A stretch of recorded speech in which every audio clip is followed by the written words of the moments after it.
It's alright, we made it. How's it going, dudes? It's been a time since we've been here.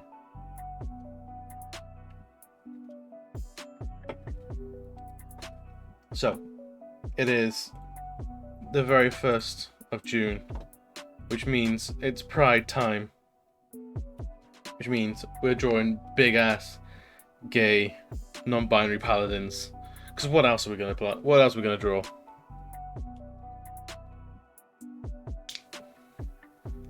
Yay, the Pride emote works!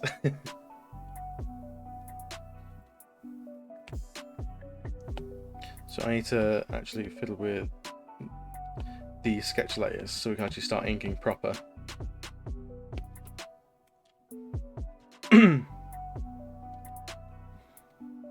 So how has everyone's week been? It feels like it's been like 3 or 4 weeks since I was last drawing in front of everyone.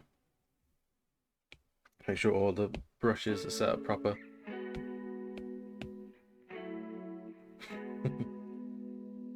Are you just enjoying making the emotes pop on screen? Because I like seeing that as well, to be honest. Make sure that everything is still looking good and proper.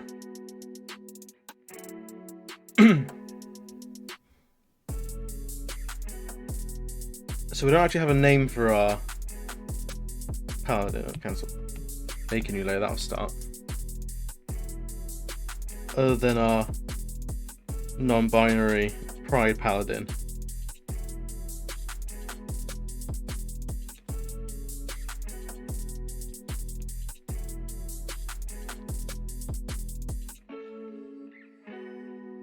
But I thought, let's actually do something with Pride, since there's no parades or anything this year. And it's my first Pride on Twitch. Let's continue as we mean to go on.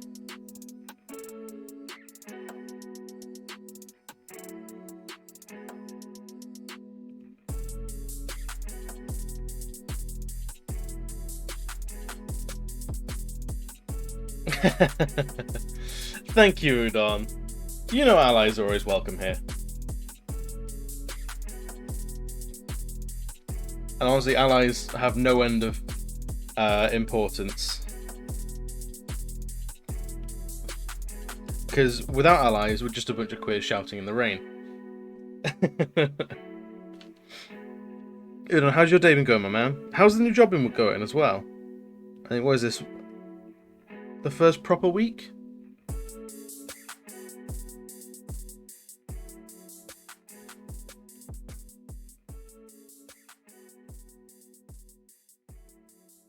It's not there.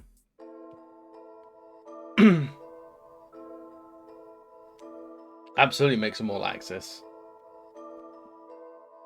The Axis of Evil was such a good, like, name for the evil.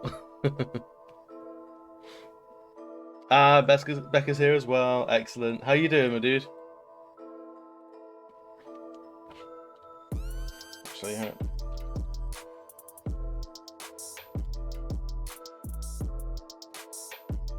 Let's have a look at something I was meaning to do.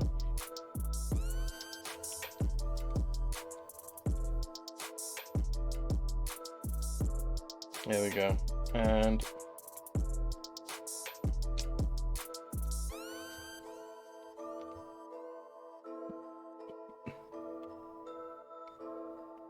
there we go.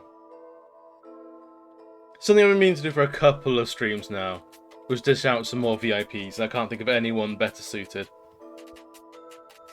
to make official VIPs of the channel. It means nothing, but you get a nice little pink thing next to your name. Because you guys are consistently here, consistently active. And I have all the time in the world for it.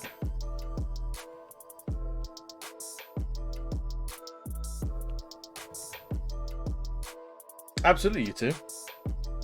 Oh, Pokebrox. Oh, how you doing, man? Is it Pokebro X or is it Pokebrox? Welcome.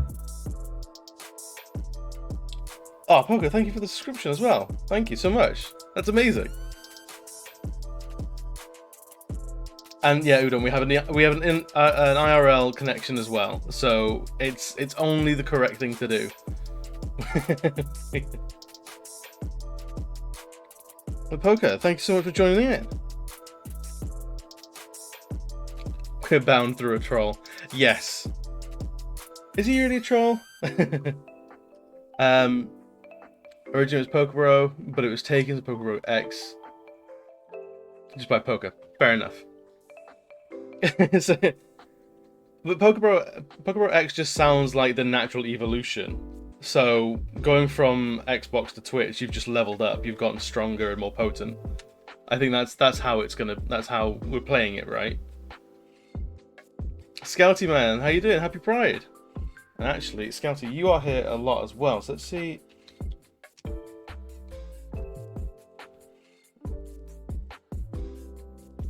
There we go. Scout is a VIP as well. Because again, you're always here, you're always positive. You make the streams that much better, for me at the very least. But how has everyone's week's been going, man? Like, I've asked about one or two people's, but not everyone's yet. It's the first gay day of the month. Yeah, it's when all the like the limitations on being queer are lifted. We can go out in the sun. We're allowed out to like join and basically dominate society for a month, and then we go back into our little gay dungeons for the rest of the year as we sort of de-stress from all of the social interaction we're doing. And Kentrop man, how's it going? What's that? Pride bisexual. There's an actual Pride emote. Is that a Twitch one? Whose was it? Because I'm all here for the Pride the bisexual representation. Because we only have like top 3 fucking billing, right?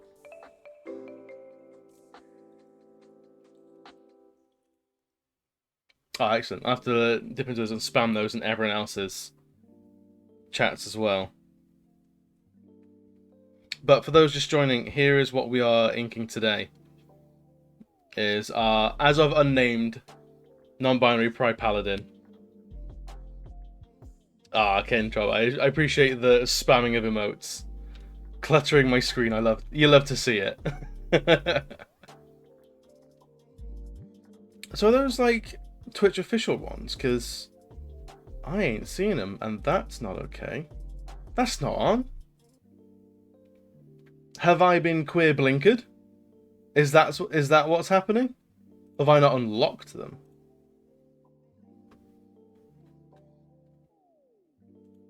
I'll have to do more.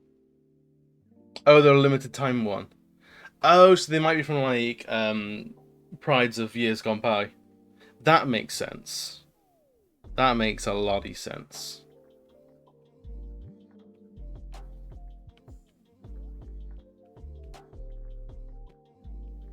But welcome everyone. Welcome to the first day of Gazemas. What has your Santa Claus? What has gay Santa Claus brought everyone? It absolutely is Gamus. Well, no one's bought me anything yet, so I suppose Poker's dropped that cheeky little subscription, which I endlessly appreciate. That was my my Gamus present. Something Santa Sack. You know Santa Sack has enough for everyone.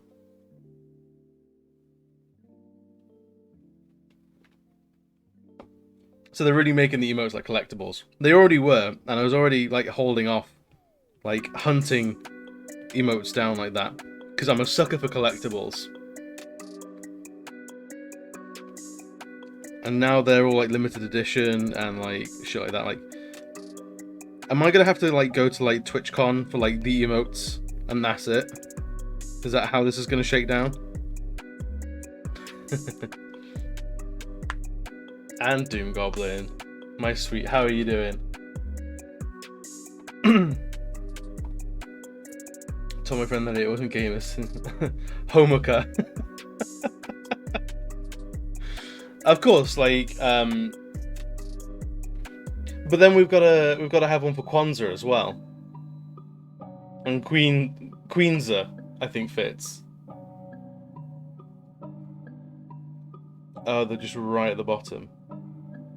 Of course, there'd be a bottom. All these emotes are bottoms.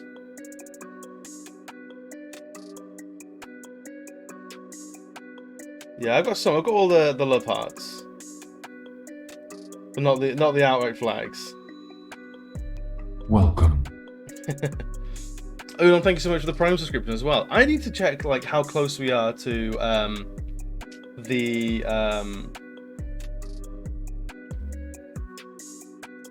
the next emote unlock, because I have the next emote ready to go.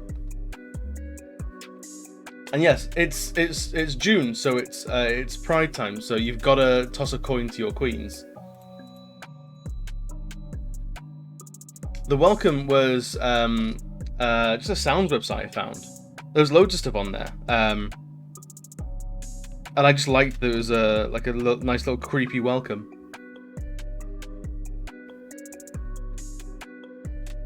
It may well be Doom. I'll have to see if I can find it again, to be honest. Because I do want to rejig like all the sounds for my alerts and stuff. Because I kind of wanted them all to be Obi-Wan quotes, but a lot of them have like a lot of like space, like noises, like laser blasts in the background, and it's too obvious like a movie clip. Whereas like the sound for a follow is just hello there. And it's just that, there's no background music, there's no sounds or anything like that. So if anyone wants to hear that, then by all means feel free to drop a follow right now, and then we'll be able to hear it all. But it's a really nice little sound clip of just the quote, whereas a lot of them all have like laser blasts and droids screaming in the background. There's a very good reason why I didn't go for a lot of explosions for all my notification sounds, and it's because every single one made me jump. I was cycling through like sounds and things like that, and like I was like triggering the sound myself of the little explosion, and it was still making me jump.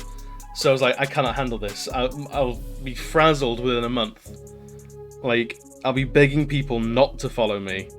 Or if you're gonna follow when I'm offline so I don't have to hear the noise. So I couldn't do it, my nerves couldn't take it. Which I know is so against brand. But I had to, for my sake.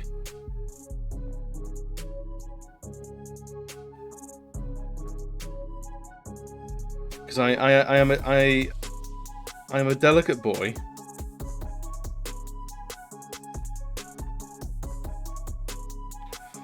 Well, I'll have to take a leaf out of Doom Goblin's book and have the free whip crack noise for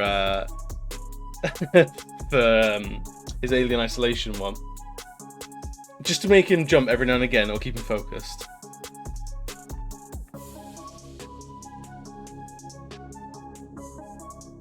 Right, I'm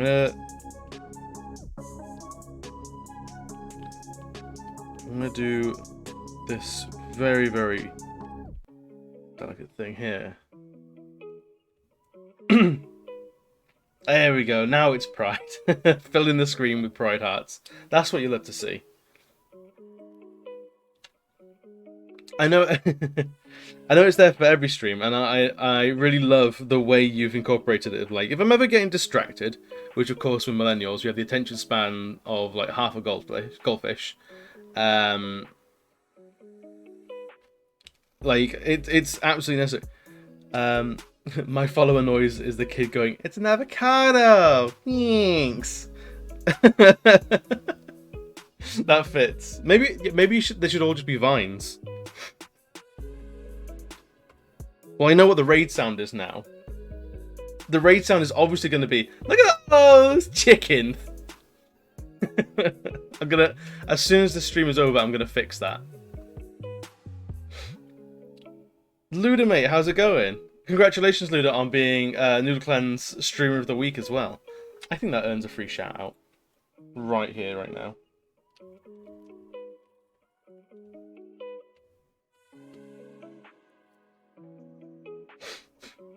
Prestigious Streamer of the Week over on the Noodle Clan. What is he going to do with all that power? Welcome. And another Prime subscribe. What a faithful mod.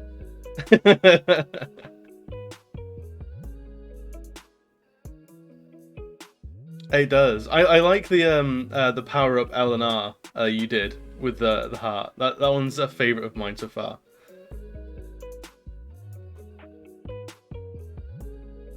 Oh, Keon, my babe, how you doing? How is your first day of your Twitch holiday?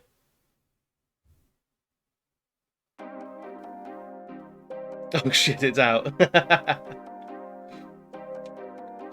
Hey man, I'll take the compliment on the emotes. Like, I don't... In that very RuPaul way, I don't care what you call me as long as you call me. I don't care why you subscribe as long as you subscribe. Like, that comes to the... That's the long and short of it. Like, if you're just, like... Oh, Explosive Barrel streams are, like, super cringe.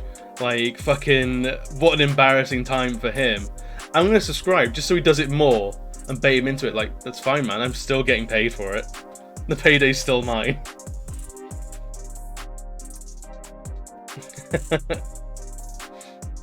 It's been great just relaxing, editing photos and playing games here and there. Perfect. Because I know it's specifically a Twitch holiday you're on. You've still got the regular job.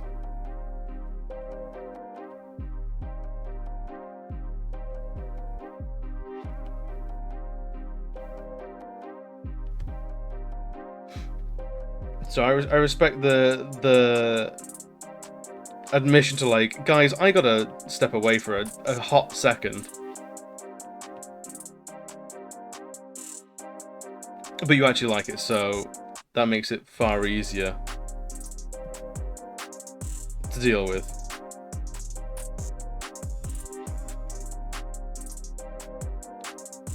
So actually, if you want to see what the next emote is, so the Pride Skull was like the newest one. We got that on the Dark Souls stream. The next one should have been around for the Dark Souls stream, but wasn't. because I can't get my shit together is if you see in the little corner there's a scrolling F. Finally an F in the chat emote for when I fuck things up and die. Which I think is going to be absolutely perfect for Darkest Dungeon. Like, the fact that I haven't had one of these and I've been playing Darkest Dungeon is like, I feel like I've been spinning my wheels. I've been like, I'm not using the stream to its fullest potential. It's outrageous.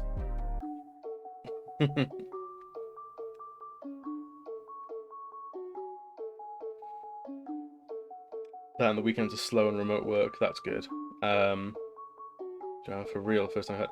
Yeah, working from home is a real, like, I thought I was gonna fucking hate it to begin with.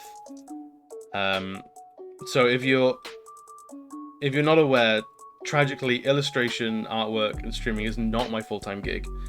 My full-time gig is I am an office bitch for a very big office, like, outsourcing company in the UK, who will remain nameless, but are no one's first choice of friends for anything in the UK. So it's basic, boring insurance back-end stuff, not glamorous in the slightest. And I've always liked keeping work and home life completely separate. So originally seeing working from home with like the pandemic and stuff like that as a huge invasion of my personal life by work that I was 100% dead set against, and I was being a little bit more than awkward about getting stuff sent home. But then eventually it relented as I believe said company are referred to as an adjunctive excrement. They are. You know exactly who I'm talking about, Kentrop. They're one of those companies that have like a finger in every pie. Every department in the UK has like a branch that is dealing with this company. I'm not being coy about my OnlyFans. If I had an OnlyFans, it would be front and center. I am all for funding this shit through OnlyFans. But only barrels, just non-stop barrels. But yeah, having not needed to go into the office is just fucking the best. Like I have all the time in the world for it. Explosive assholes curry night, yeah. I know, explosive assholes, like most nights I have suspected IBS, so there we go. Ali, thank you so much for the lurk. Absolutely. I hope work is not kicking your ass too much, and it's a good time. Fuck paying for travel ever again. Yeah, well, fortunately, like, my job, like, is boring, but it is pretty, like, it's a pretty good setup because we had free bus travel to and from work, so travel didn't cost me anything other than time. We have flexi time, so I could come and go roughly as I please.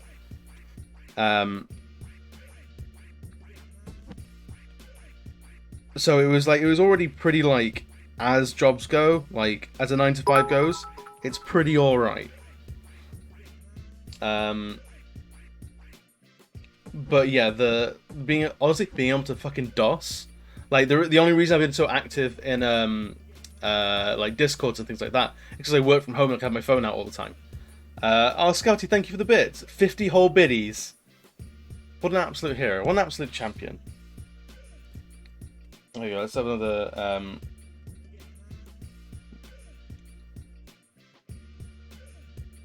A cheeky little shout out for Scouty Owns, another unapologetically, unabashedly queer streamer who is endless amounts of fun. Who I think should be live every day from here until school starts up again. I think the chat can agree. The fact that you're not live now is an absolute travesty. Twitch is lesser for not having you live right now. Not that I'm trying to boot you out of my chat, like, by all means stick around.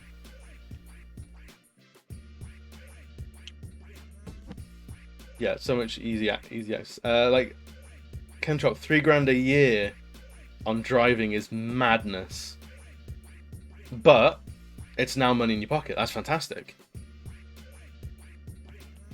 I hope you're just pissing out of the wall on nothing in particular, as is your fucking right to do. Blowing it all on, like, Iron Brew, Pokemon cards, and cosmetics in video games. Loot boxes. Just 3 grand's worth of Raid Shadow Legend crystals.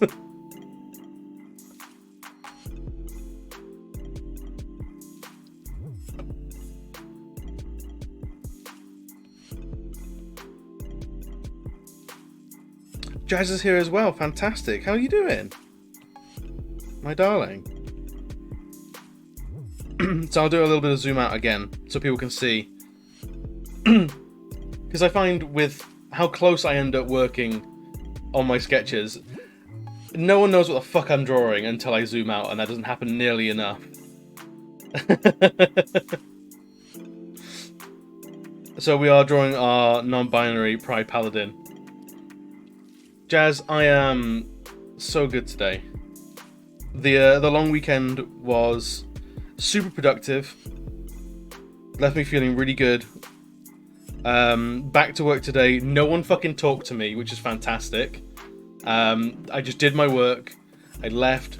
No one talked to me. It was brilliant. No one had any problems to bring my way. No one spoilt my fun. It was fantastic. And yes, happy Pride. I know it's gonna be another weird one with no like actual parades or like events or anything like that. I think we're all just hanging on fucking RuPaul doing another drag race on Netflix as our fucking like community celebration, because we ain't got nothing else to watch.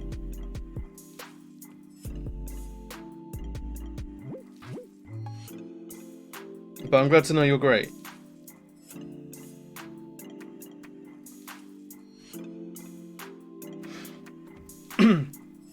But Jez, I have to ask, because I know you are entangled with Ralph, but I can't remember. Are you based in the US, or are you based on like the sort of British Isles as well? Because let's get some. It's Pride, so let's get some cheeky queer shoutouts. So you're in California. So I don't know what the skinny is there on like parades or anything like block parties and stuff like that for actual like in-person celebrations. Let's get a shout out for Jazz, another fantastic artist and streamer, and as ever, our wonderful right-hand queen, Doom Goblin. the very half of like what keeps this channel ticking. Don't know if we're gonna have any events yet, but I do know that California is doing really well with getting people vaxxed. That's always good to hear, and that's always a good indication that something might go ahead. Well, here's hope.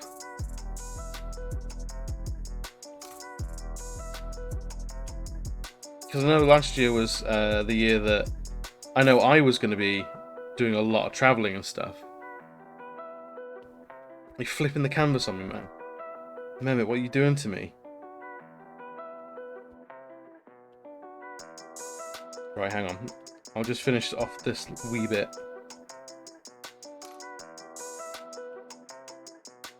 Why are you like this, Mehmet? With all these points to spend. Rebel without a cause. Right. So I'm gonna flip the canvas. And now I have no idea what's going on. From what I understand, the state is supposed to open up on the 13th, so who knows, we might have parades and parties. Yeah, so the UK is sort of going at a similar rate. There's a lot of like comic book conventions and things like that that are thinking about going ahead like July, August sort of time. And Luda, I fucking love your old Greg emote. It's fantastic. I fucking love old Greg. The Boosh is something I've not watched in years, and I might have to fix that. And thank you, man. Even if you are just an agent of chaos, I love you too. And you want to stay at 6.9k. That's fair. I can't begrudge that in the slightest.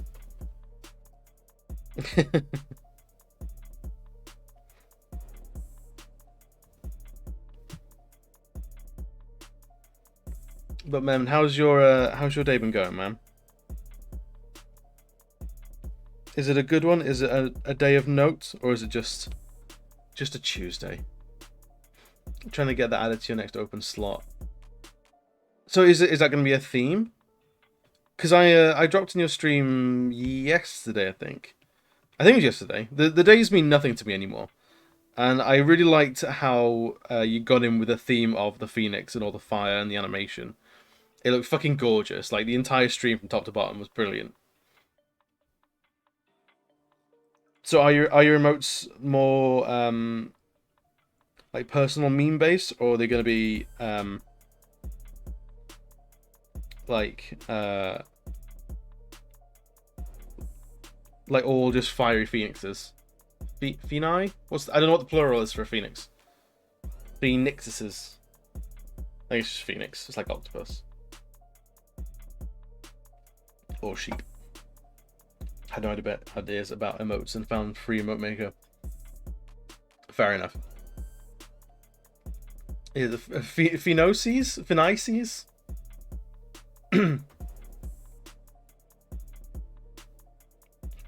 I don't know. I don't make up the rules with language. No one does with English. I still maintain English is 3 languages wearing a trench coat.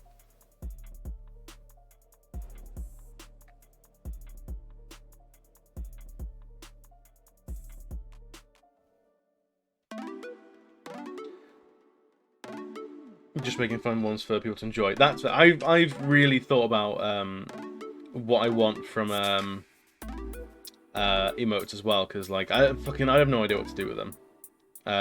So I've trying to do like emotes that I think people are going to use, and like something that someone would want to unlock and actually use. But also, like, I don't want to draw like little anime versions of my face, because it's not what I do. It's not what I'm about. So every emote is a skull, because I like skulls. I'm just an unapologetic emo boy. Still.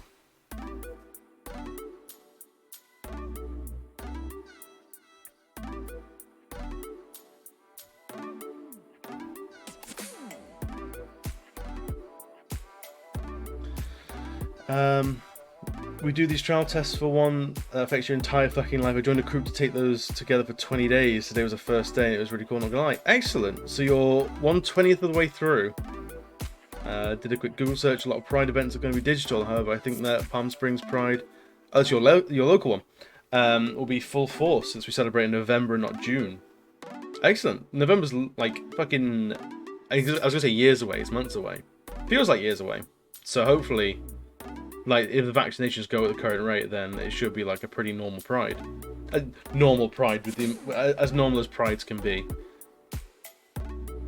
I suffer just an anime version of my face. Maybe I'll do one. Like, maybe that'll be like the tier 3 sub. It would be just my anime face.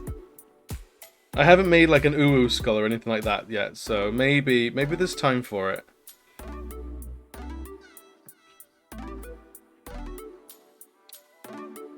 You suck my wallet. Phil, well, you've been hanging out with that cheats too much.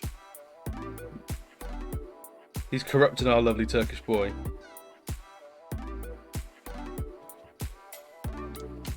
Kendra, be as pedantic as you want, because you're just spreading knowledge, and that's absolutely fine.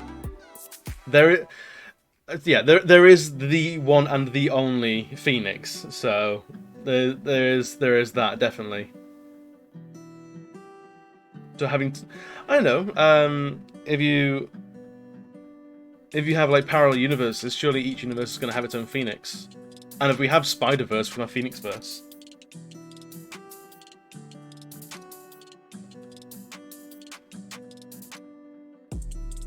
I think Marvel have always gotten away with it by going, rather than like multiple Phoenix, it's suddenly the Phoenix Force, or it's one Phoenix to cut up and share between multiple people.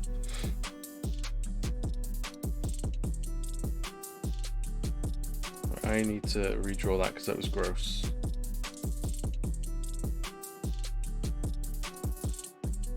In the middle of making dinner, usually keep my headset on and listen. I just ran back into my room to say, for the love of God, please make Uwu Skull. All right, the next emote after the F unlock will be the Uwu Skull. Because I don't know how live the actual subscriber points are. But we're at 32 of 35 subscriber points to get the new slot.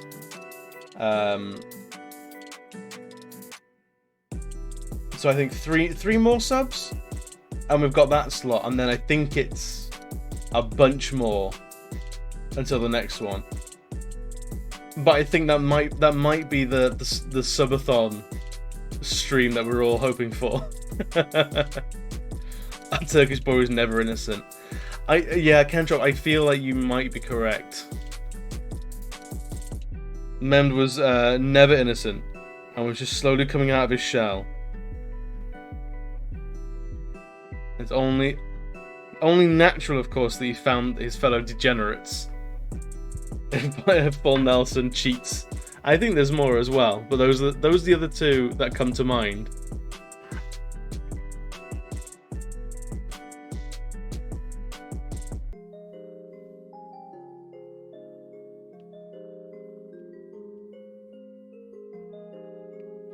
Let's...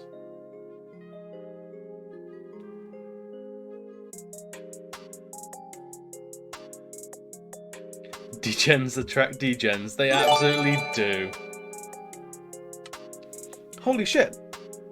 Becca, oh, thank you so much. So congratulations to Ali, Celarius, and Naomi Dreams. Oh, I don't think any of them are around. Oh, Ali was lurking. We know that much. I think Celarius and Naomi haven't been around. Oh, Celarius is there. Well, welcome and thank you for lurking or being around, and congratulations on the cheeky little win. I was just thinking about doing that. Ah, Becca saved you the trouble. Let's give Becca a quick little shout out. I think are we giving Becca a shout out already? No, we made her a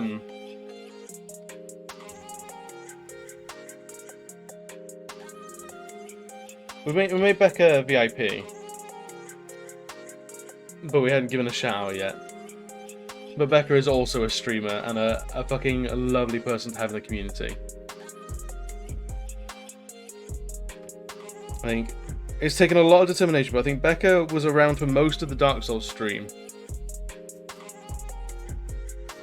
Which was a Herculean effort on her part. Putting up for me for fucking 12 raw, like just 12 hours of me losing my goddamn mind to Dark Souls. What a hero effort that was. On your part, not my part. I can play Dark Souls for days and days and days. But yeah, that's... let's see if I refresh it. Cause I know Keon, the slot is there. Let's see if I can upload a thing. Workhorse, streams, emotes and icons. F.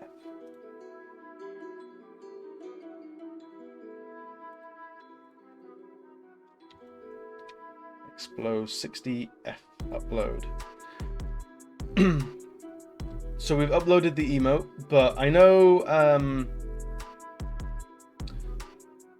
Keon gets his immediate emotes done, but I am not so lucky, I'm afraid.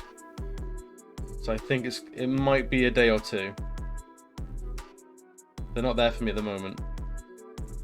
Usually I'll get an email. I'll keep an eye out for the email if it does pop.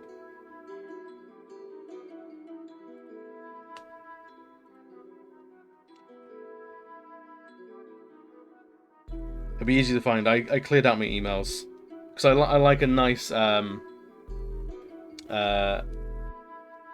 like a nice clean inbox. So I cleared out my emails very recently, and the only thing left in there at the moment is an email saying that Amazon delivered our dog's coat rake because he is shedding something chronic. It is ridiculous how much fur that dog is missing. Do I do challenges for 666 barrels? What do you mean in terms of a challenge? As in, like, to draw something? What are the conditions of said challenge?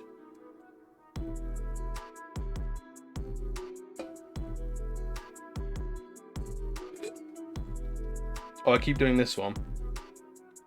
But there's a but.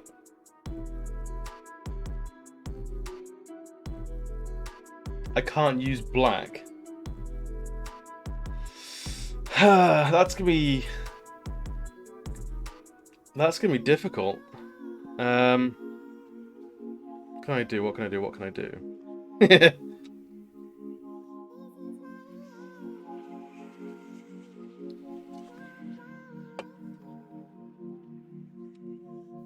What can I do with can in theory.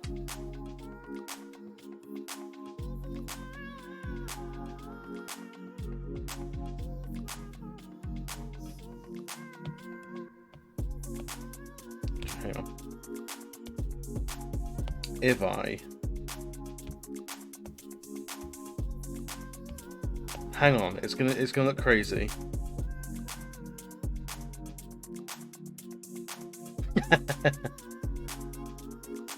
If I can draw, I don't have a brush that will draw as a rainbow like those pencils you get with like the like pencil lead being a different rainbow. I can do this technically, but it's gonna hurt my eyes. It's gonna hurt your eyes. I feel it does make me feel like I'm drawing in. That's true. I could make layer 6 a rainbow.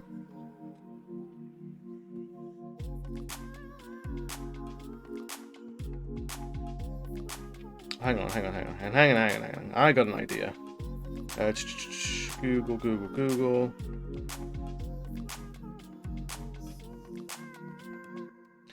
Parode flag. Thank you, Google. Once again. Save image. Jazz, you are a genius. This is why we keep you around.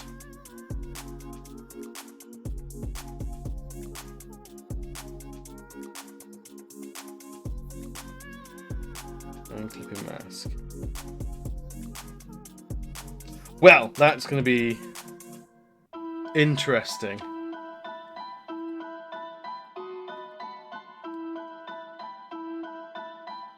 I'll do this for... Oh no! Oh no!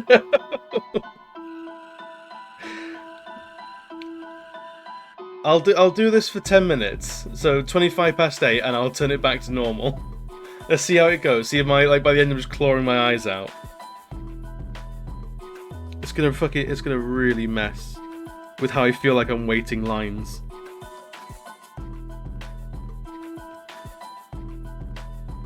What?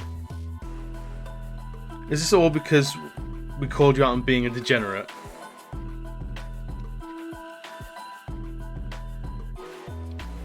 So, Jazz, I will say, with using Hero Forge as drawing reference, it is a double-edged sword, because they scale all their models to what's called hero scale.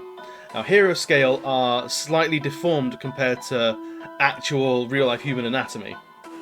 So if you're familiar at all with Warhammer, Warhammer 40k, Warhammer Fantasy Battles and things like that, you will know hero scale as how Games Workshop scale their models. So if you scaled up an Imperial Guardsman or like your average Bretonnian knight or something like that to actually being 6 foot tall, their hands would be the size of medicine balls. But on a very small miniature, it helps read the anatomy a lot better. You can actually tell what that miniature is from across the table. So they use hero scale. They sort of large head, large arms, large feet, comparatively smaller body, to help with readability.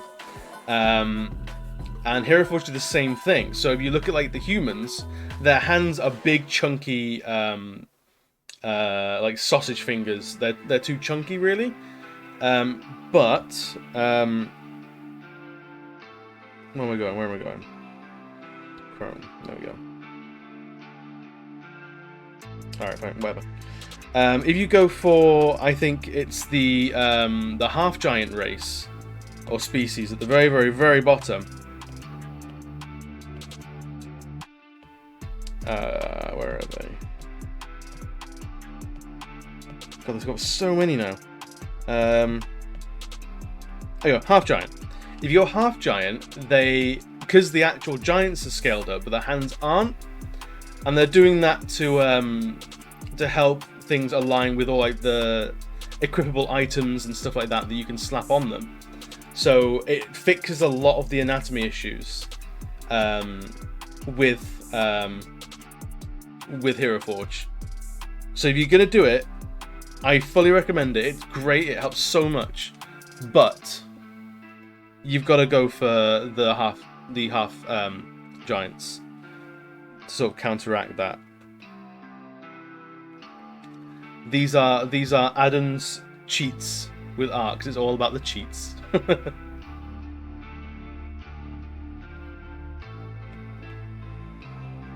These are the kind of things that I was terrified of sharing. When I first started streaming, because I didn't want people to know how much of a fucking hack I was. However, the more I thought about it, the more it's like, it's not that I'm a hack or anything like that. It's just that I found these shortcuts that help my process. And Adam, get out of your own stupid fucking head. And yes, Kieran, you need to get on your Hero Forge, and I want to see what you make. When you finish your Hero Forge model, I want you to send a screenshot to me, because I want to know everything about your Halfling Rogue.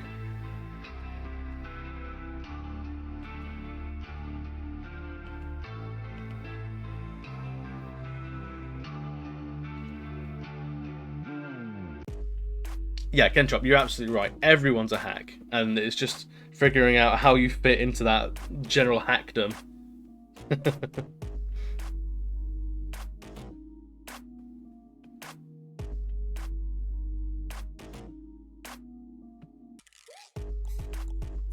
I feel like I want to go and draw somewhere else on this image just to get the full effect of using the pride flag as a color layer.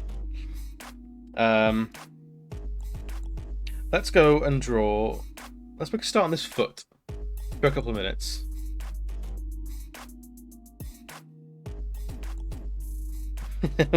Fucking drawing in purple now. Oh Christ.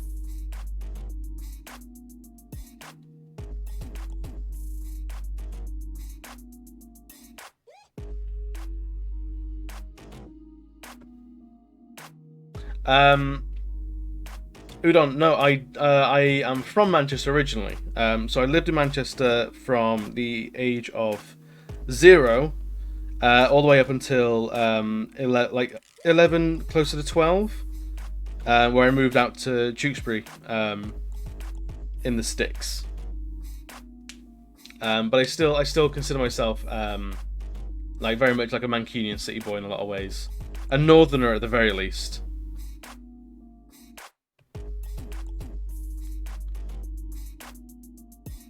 Manchester is fantastic. So last time, I went once, I think it was 2020, like very early in the year, so before coronavirus was a thing. There is Canal Street, which is the gay district, which is fantastic and lively. All the best clubs. If you want to ever see like a drag act on a fucking Tuesday night, Canal Street is where you want to go. Chinatown has like such fantastic fucking foods you would not believe. And then there's all sorts of art galleries. The Natural History Museum, I think it is, or the Natural Science Museum, or something like that. has an absolutely incredible Egyptian exhibit, which was tragically closed while I was there, but hopefully it might be open now. So you've got the time to bum around and just do whatever. Then Manchester is a fantastic city to just be around in.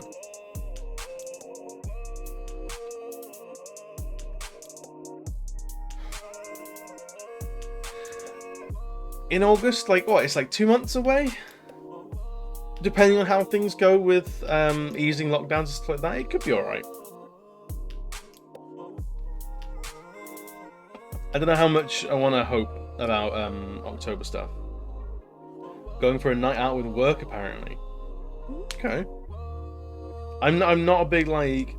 I'm very much an old man, so in terms of like the nightlife, I'm pretty ignorant. I'm not gonna lie. Outside of Canal Street, only because that's sort of like home turf for us Manc queens.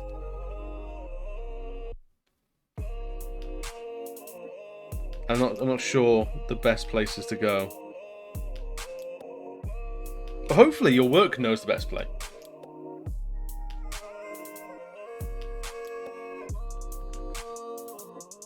I mean, I still enjoy like going and hanging out with friends, but like clubbing and stuff like that, never actually. I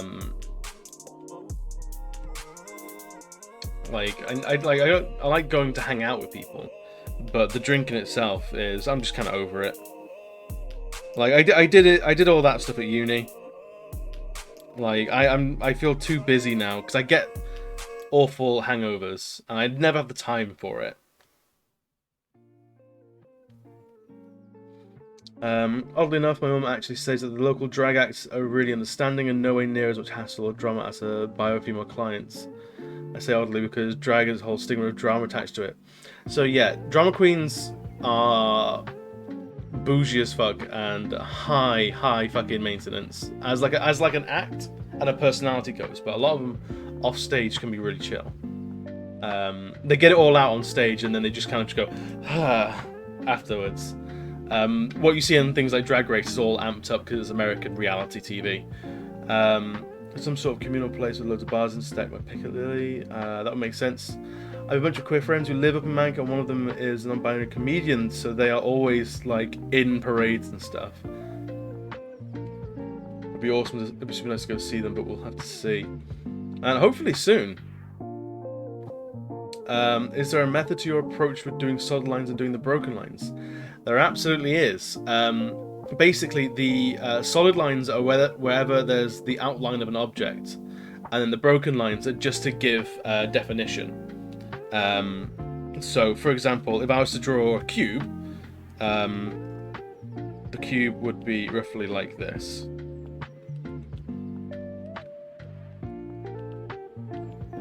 So the dot lines are just to give the impression of dimensions, and then the solid lines are to signify like the end of a object.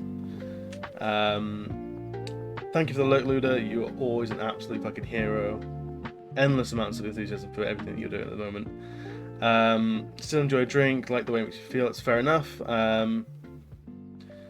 Because I'm a ridiculous high maintenance fucking artist type. I get the urge to draw at the weirdest fucking times.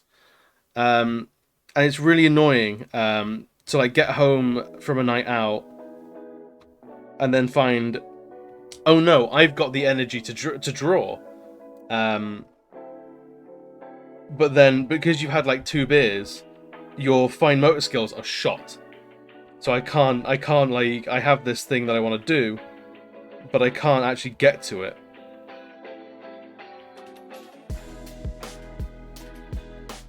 It was endlessly frustrating.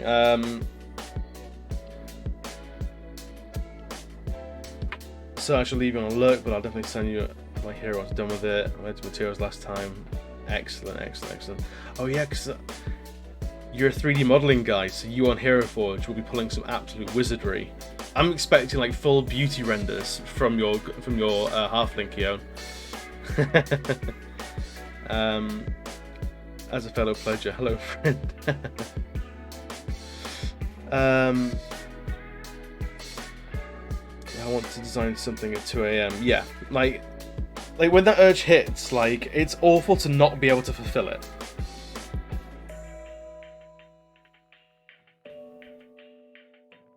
So, like, I ended up, like, I was enjoying actually getting drunk less and less. Like, the hangovers were getting worse and worse towards my late 20s. Like, because of, like, I've tried to draw after, like, 2 or 3 beers, and I know how my fine motor skills go. It means that if I'm ever driving, not that I've driven for a long time, but if I'm ever driving, I'll be stone cold sober because I'm so hyper aware of how much it does genuinely affect you. Even though I know there are legal limits, but I'm still almost like scared sober about it, because I know in a very sort of like fine detail way just how fucked your like appropriation of what your is it appropriation? No, your sense of where things are around you in terms of like any car controls or like just your senses and how actually like properly awake and with it you are. It's sort of just gone like there's a ton of like small factors that have culminated in like drinking. I have no enthusiasm for it. Oh, Honky mate, thank you for the raid. How was your stream going? Were you having a good time? What were you streaming? I wondered where you were. I'm not gonna lie.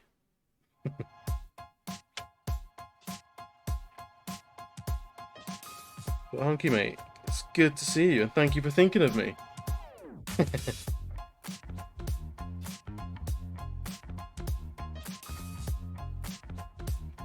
One thing of, as an archer, if I get proper hankering for shoot, I've got lights and stuff in the house for the dark and it's pissing it down.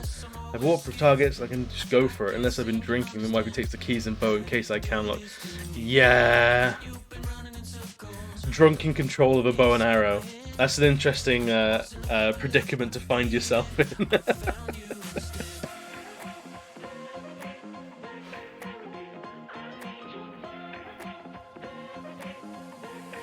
So like I never begrudge anyone drinking or like if I go out with friends and stuff and people want to drink, I'm never gonna get snippy. I'm never gonna go like, ugh, what are you doing?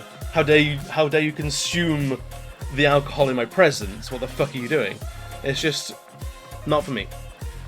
I'll be doing non-stop pints of Coke. This is where you find out I don't drink, but I'm a massive Coke fiend. I actually, because like I still like the taste of a lot of alcohols and stuff like that. So like alcohol-free beer has been a fucking lifesaver in terms of like feeling like I'm at the pub proper and not feeling like a weird party pooper.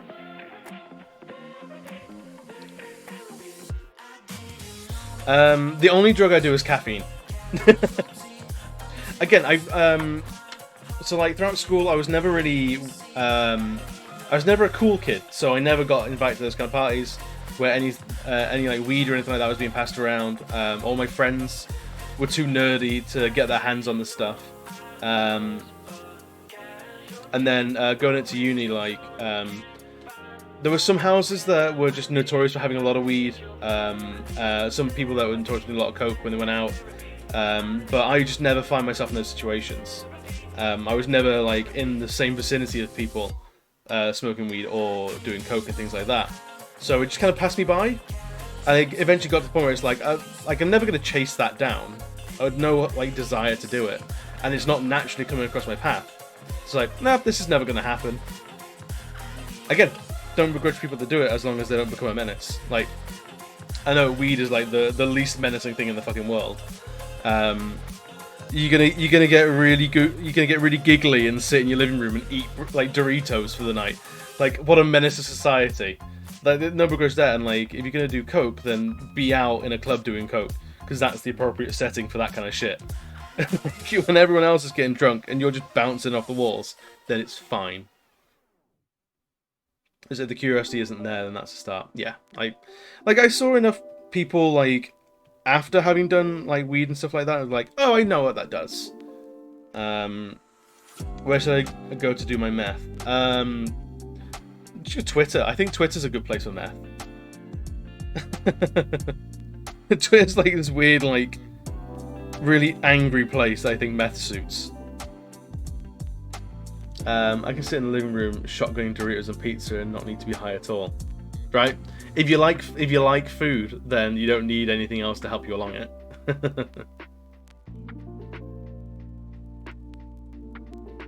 My stream was so chaotic. Good. In a good way? I hope in a good way.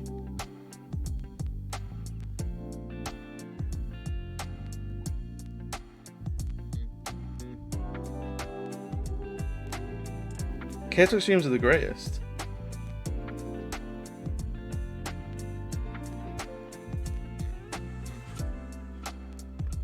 This conversation is making me feel like a deviant.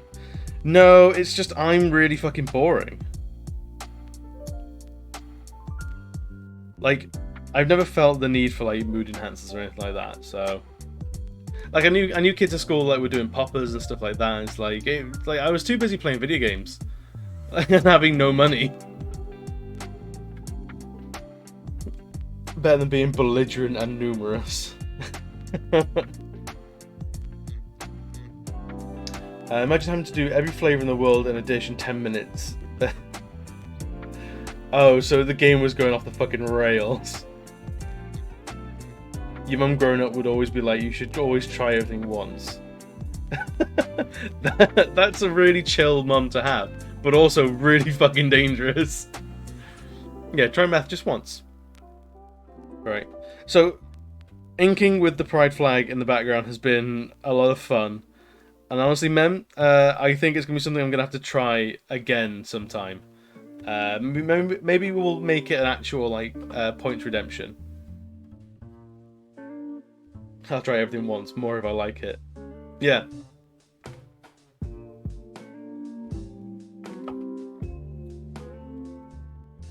But, like, my dad is into rock and roll, and was always like the rocker in school. So I knew he'd done a lot of partying and stuff. So like I knew he'd sort of been around it, and like it never explicitly stated so, but I assume like had done some. So it's like, well, my dad's doing it. It's not like a rebellious thing. It's just like a thing, really.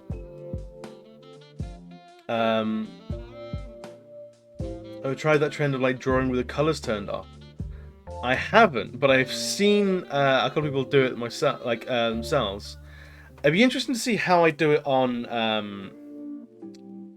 tablet though, because I roughly know where where the colours are along here. So maybe if I was to get someone else to give me like a palette, and I just muddle my way through.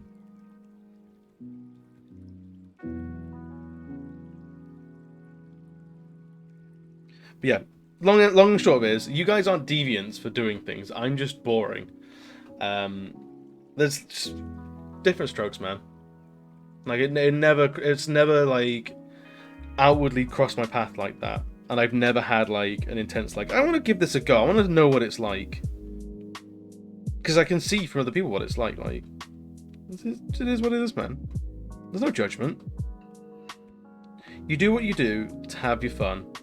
And as long as you ain't harming anyone, you're fine. Would I try if I had the opportunity? Like, maybe?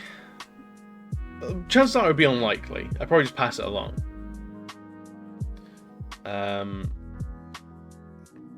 The only two messages in my chat the entire stream were just Keon dreaming of dragon steak. So I think Keon might have been hitting it today then.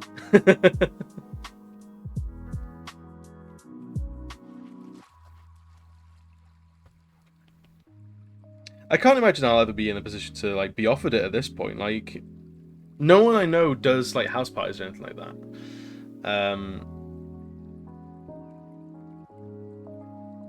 I spent 6 months living in the Netherlands. You go off the thought of weed when you're living in a student house where more than a few of them are smoking most days. Like, yeah, that's the other thing. I've seen like on the back end of like weed culture is the most infuriating thing in the world. where people treat it as like some fucking eye-opening experience of like, you don't really know yourself unless you've tried it, and like, fuck off. Like, there are people that get really funny about if you haven't done it.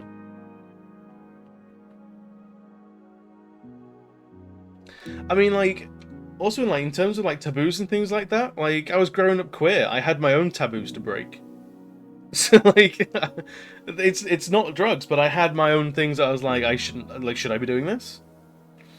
So like, I had that sense of like rebellion from that, really. I think you just kind of realize you don't need it. Yeah. It's like oh, like, I don't need, like, if I go out, I'm gonna enjoy the night.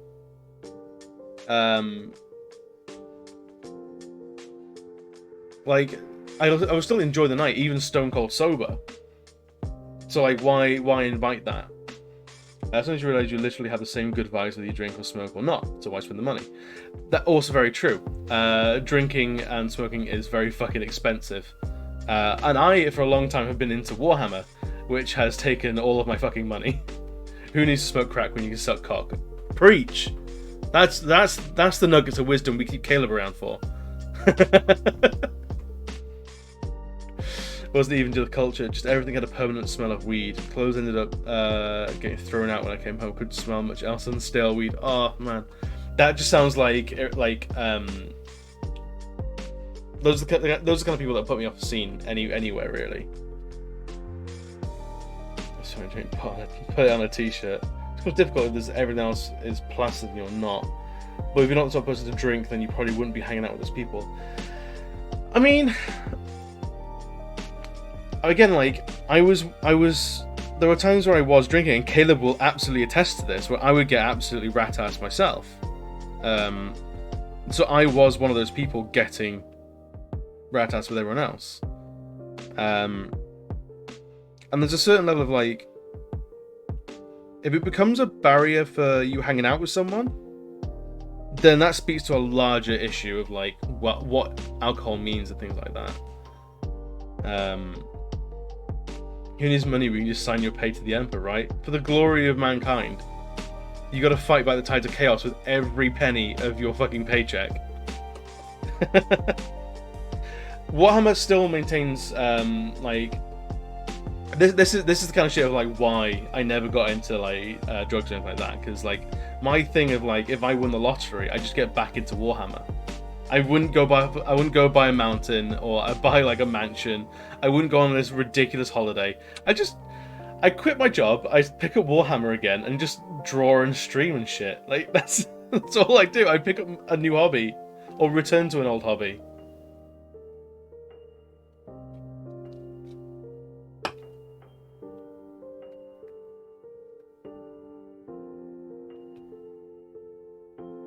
Like that's not so like the UK, Becky, you're absolutely right.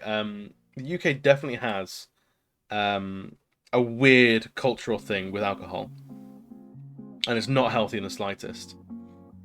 But my dad goes to the pub. Like he goes, plays football. My dad actually, absolute fucking hero. I adore my dad. Is creeping towards his 60s, like quicker than he'd like to say. But he's still doing football like 2 to 3 times a week, ruining his knees because he's going in for all the dirty tackles. And then on the Thursday night we'll go to the pub, get absolutely wasted because he's got Friday off. And I have some very, very treasured memories of going with my dad and going and getting trashed and being included with the like, you know, when you graduate from the kids table to the adults table. It was very much like that, where it's like I would always grow up knowing my dad to go off to the pub on a weekly basis, and there's a point where I was invited along to go with him because A, it's legal, and B, my dad just wants to hang out with me, and that will always be a very treasured thing for me. And the alcohol sort of facilitated that. But even now, like, it's not a barrier for entry. Like, my dad knows I don't drink, but he'll still invite me along. So, like, if it was like, if I was then dropped from like the wanted to be at the table list because I don't drink, then that speaks to a much larger problem that I would have to raise with my dad. I'm like, Hey man, the alcohol means a lot to you, huh? Like is that okay? I don't feel that's okay. Jackson's getting back into 40k. I didn't know Jackson was out of 40k. I thought like that he was in it for life. Has he not been at the helm of Power Fist for some time? Because that fucking blows my mind, man. What is Power Fist without Jackson? Or is he playing different games?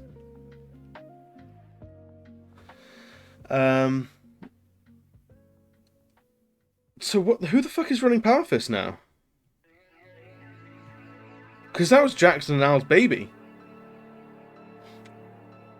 I would do that, but I'm a massive Timbo, except for the most expensive army ever. Still in Sprue Grey. Fair. I always liked foot guard. So a lot of Imperial Guardsmen just on foot, conscripts out the wazoo. If I'm not fielding 300 men, then it's not a real fight. so I feel you with the whole, like, I have a lot of grey models. Oh, Clark and Hutchins. Fair enough. He got into Magic, but fell out just before the pandemic, which is good timing. Yeah, that's fair.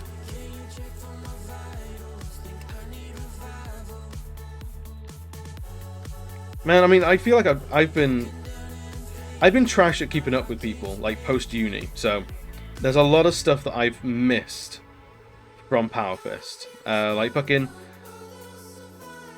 Like, Al got a divorce, Johnny got married, like, Tro's married. Like, holy shit, everything is... Y'all are fucking adults now.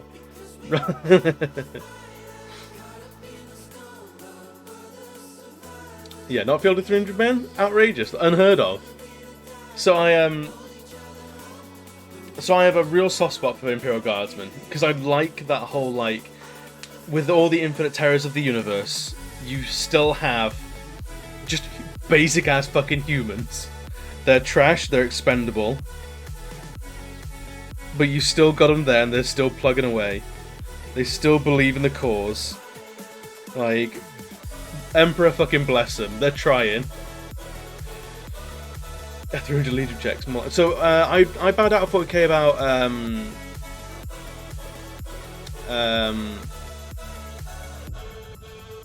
probably about 5th edition. So I know 40k is up to what, like 8th edition now. So it's a long time ago. Al divorced, I remember that. Jackson bought a house, didn't know that. I'm gay, you're gay, everyone's gay. Tro's married. Wild times. Yeah, it's fucking. I remember when Ian graduated uni and sort of disappeared, and we all got on his shit about being a ghost and how we all missed him. And then I did the exact fucking thing, the exact same thing. Like the fucking the Lion, the Witch, and the audacity of this bitch.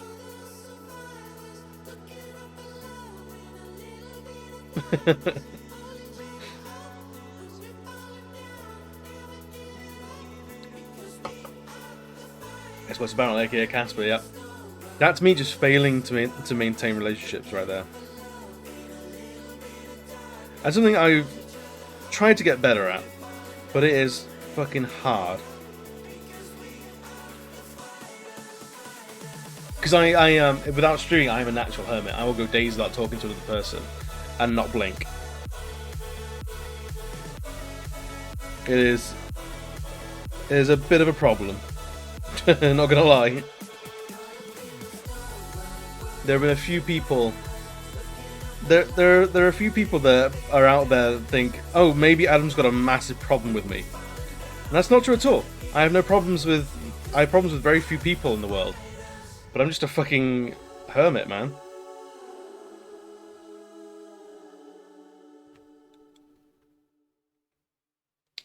Yeah, Among Us is a bloodbath with me. You make time for things you want. It comes down to what's most important. But then, like, I mean, that's true, but that's not to say that these people aren't important to me. Because if any of them were to ever, like, drop by and just say hi, then we'll be back in the groove, like, immediately, like, as if no time had passed at all. So I'm very quick to pick up friendships once again. It's just, maintaining them long distance especially, it's just something I'm not very good at. Because I don't tend to miss people like that. But as soon as someone like says hi, then back to being best friends. Which, I don't know, I think that makes me like a weird like social butterfly maybe.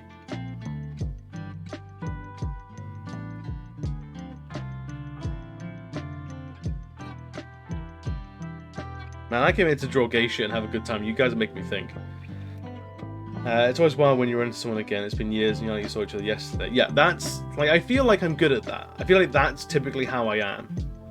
Like, once I'm familiar with someone, I'm familiar with them forever. That's it. There's never any, like, signal degradation with, like, not speaking to someone for years. Art of an art stream, not on your watch. Right, I feel like these streams are borderline competitive. Like, I'm here to draw, and you guys are here to distract me from that drawing as much as possible.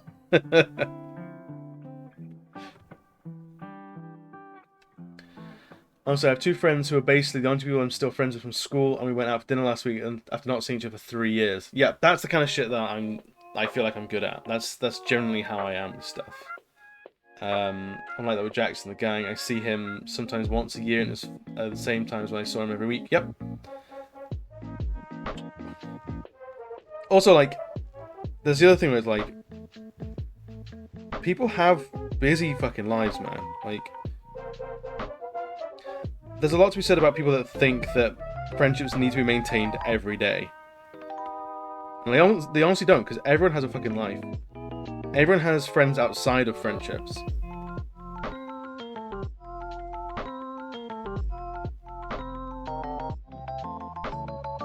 We've just gone into a weird fucking Star Wars remix.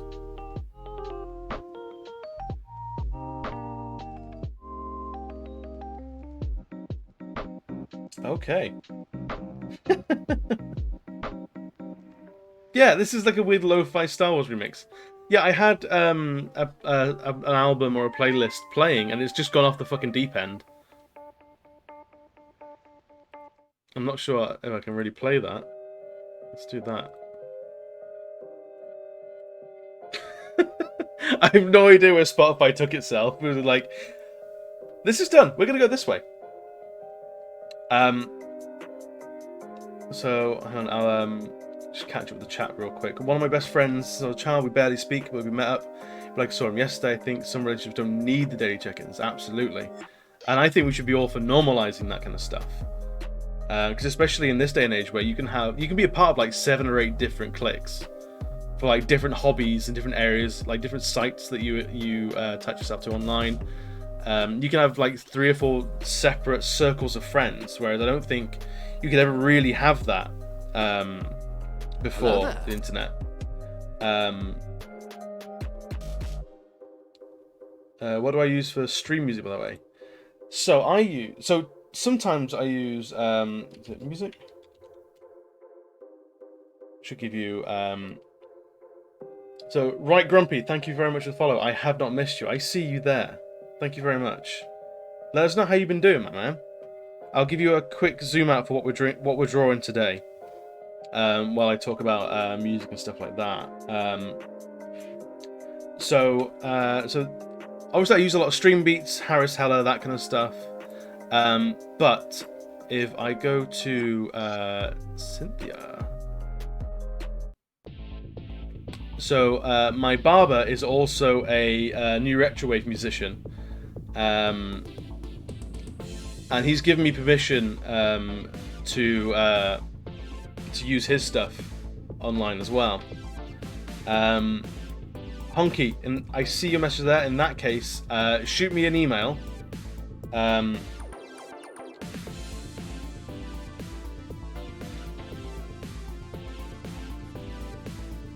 Because it's been over a month now. So if you shoot me an email to explosivebarrelart@gmail.com with your full international shipping address, I'll get you another one sent out before the weekend at the very least. Because it should be there by now. And I'll up the shipping to make sure we got proof of postage as well. because someone's taking a piss. Either Royal Mail or Deutsche Mail is fucking around. So.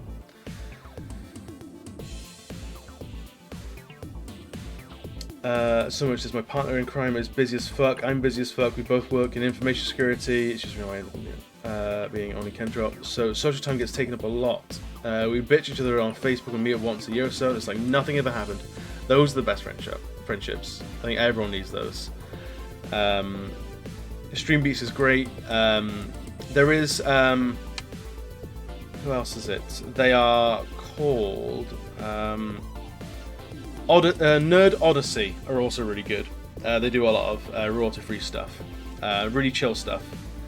Right, Grumpy, hello. Saw you were live on Conk's Discord, so I thought I'd drop in and say hi. Thank you very much. Are you a streamer as well, my sir?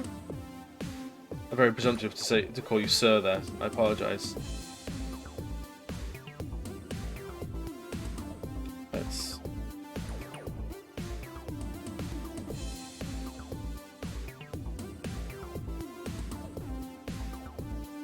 So I stumbled across Conk over the weekend, playing some Darkest Dungeon. I was working on commissions and stuff, and I had the intense need to play Darkest Dungeon, but tragically I couldn't because I was busy. So I went trolling through Twitch to find other streamers doing Darkest Dungeon, and I found Conk's playthrough as he was live, and he seems like a really chill dude and a really nice guy. So I thought I'd jump in with that community and sort of splash around some. And so far, you guys have been real good. You guys have been like a real nice group of people. So somewhere I can I see myself very easily sticking around.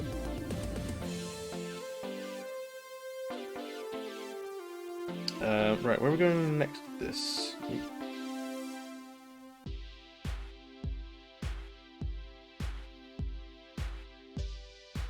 Let's draw the hilt of this sword. I'll do better than that.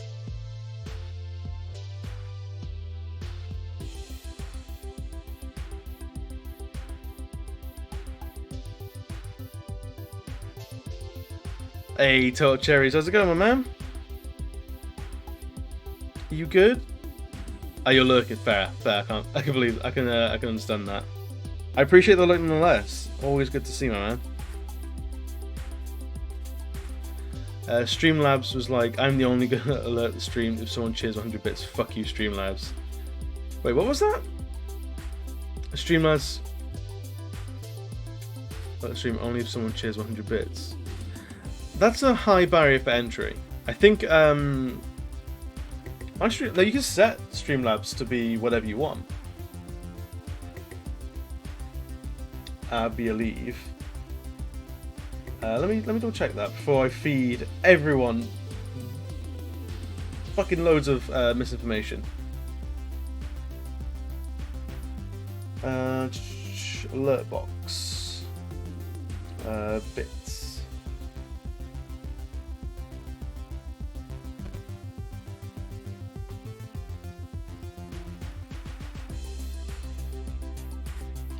So I had mine at 0.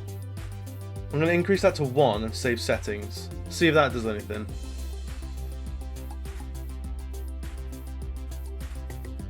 I can't cheer my own channel, so I can't force the thing. I can't force the bits thing, but I've set it to 1 bit, so you should. Hey, I can send a test, but it's not. The test gives me a random amount of bits, so I can test bits, sure, but it's not gonna give me necessarily less than 100 bits. Yay! So,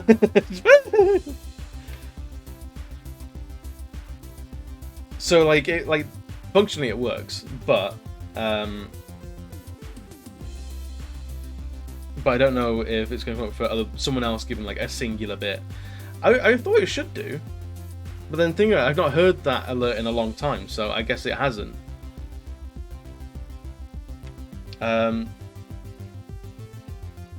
So just this stream, Scouty donated 50 bits because he's a fucking legend. So this one's for Scouty. Who else has done it recently? What? Becca shared 100 bits not too long ago as well. This was for Becca. Yay! And then I think that's it for the recent week. Because yeah, I want to give a little fanfare for people, like giving me, even like it's like pennies on a dollar. Like the fact that you'd spend your disposable income. I hope you're spending the disposable income and not like the indisposable income on this channel. Like, if I find any of you isn't paying rent, I'd be very, very upset. Handing out refunds so fucking fast, make your head spin.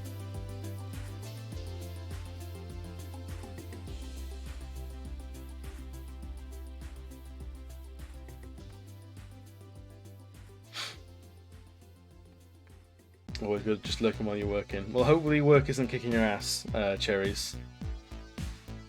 So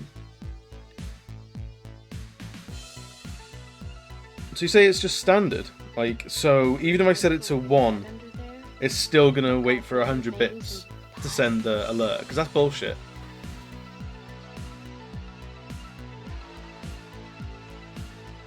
That's not okay. I want every excuse for fanfare. Otherwise, what's the point?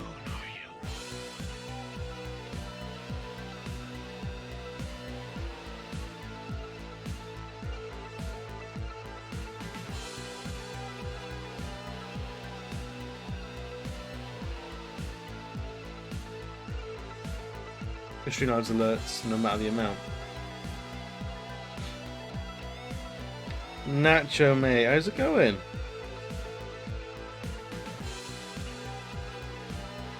My man, how you doing? I hope the evening finds you well. There might be something very strange going on. It's been a party up in here tonight. Like, there's so many people to come and chill out. It's been fantastic. For those that are just joining us, I'll re-zoom out and let everyone see. Tonight we're inking our non-binary Pride Paladin, the NPP. I think we'll call them from this point out. Man, I've been good. It's been a good time. I'm talking all about gay stuff to drugs to friendships to like fine motor skills and archery and the responsibility around archery and how and just people keeping up with people in the modern landscape. It's been like a massive like wild turn of like conversations, which I'm fucking adoring. Like, we only discuss the big topics here, like like love and like life and everything in between. Not the simple shit like what have you been watching. It's all the big stuff like how are you feeling. That's apparently what we go for on this channel. I should put mental health as a tag on this because I feel like we dip into that quite often.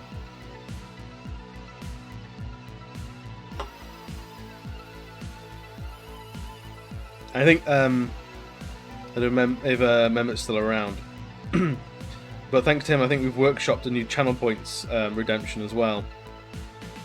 I'm going to see like a way of standardizing it.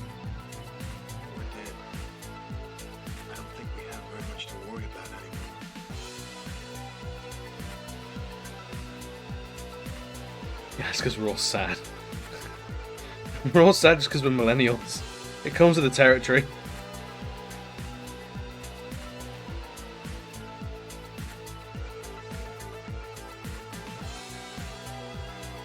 Oh, Rebecca, I have a little bit of news, I think, for you, in particular for Darkest Dungeon. I played a little bit last night because I just had the itch, I needed to.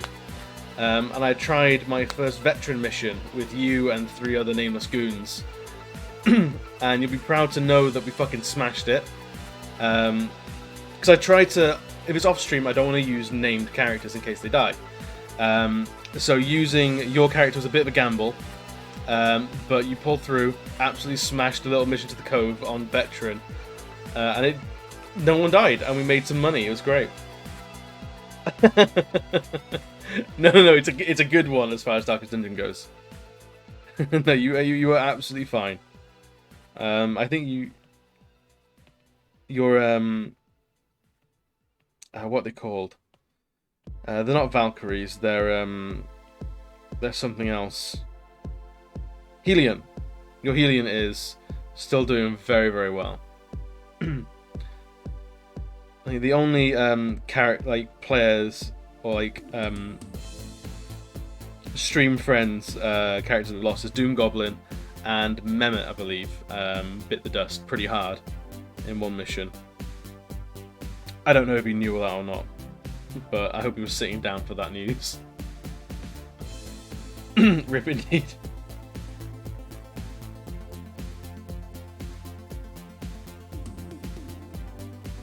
Yeah, the rate that we haven't been losing people in Darkest Dungeon is a bit of a double-edged sword. Because on one hand, great, we're not losing people, but on the other hand, we're not gathering as much materials before people level up.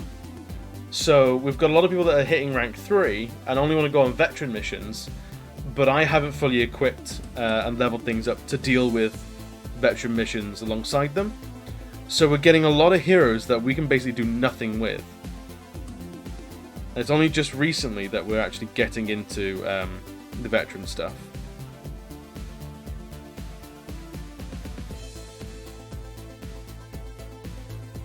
So I'm actually really excited for Saturday's stream, playing more Darkest Dungeon, because I think I'm going to be more confident taking a dive into into veteran missions.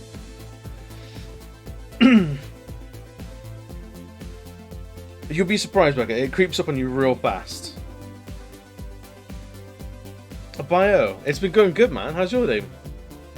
Hopefully the week has been treating you alright.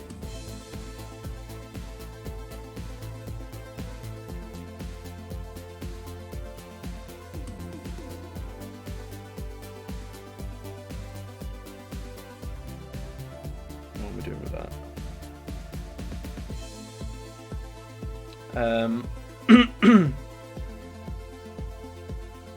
Yeah, rip painting. It's now lost in the fucking German mail.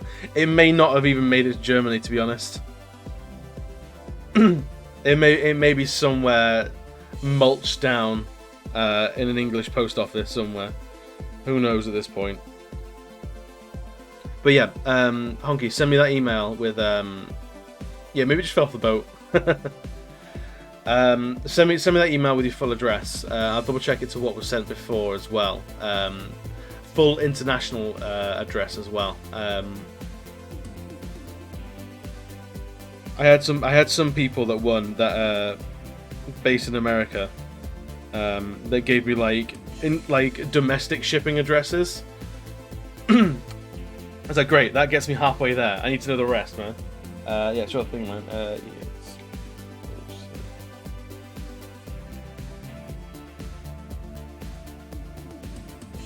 There you go. That's the email.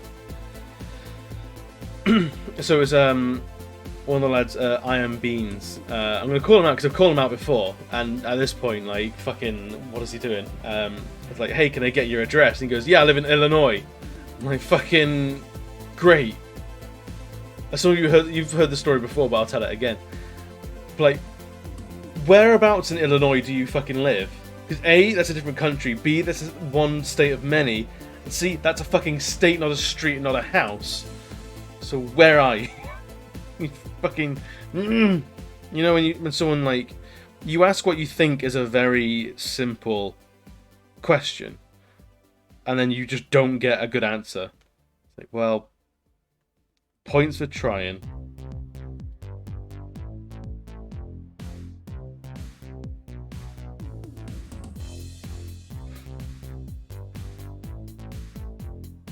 Yeah, just next door to the brick building, you can't miss it.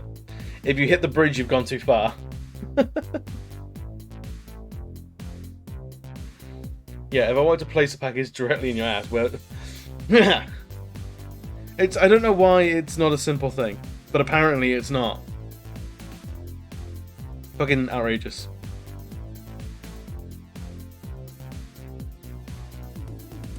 But whatever, man. Like, we got there in the end. These things are sent to try us, and try us they do.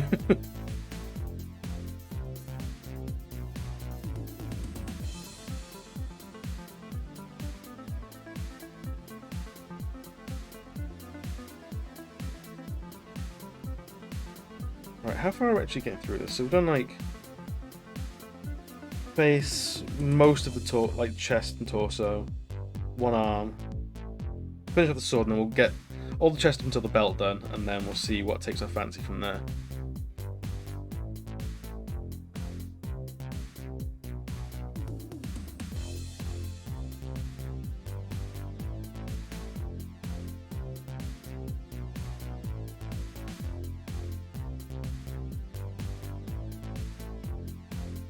I don't know, maybe the person was like thinking, oh, maybe he'll come like to my house. Maybe that's what's gonna happen. It's like, no, my sweet Chiquito, you are very far away, and there's a fucking pandemic. Like, I'm not coming within 100 miles of your house.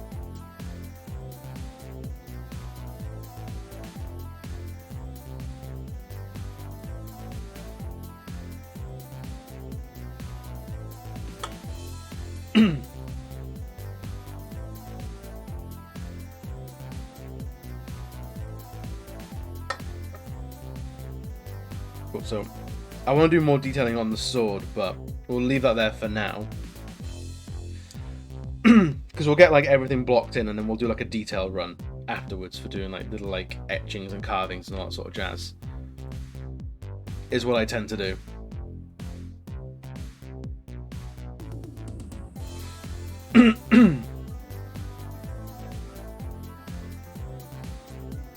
So now I think we want to get the rest of this tabard in.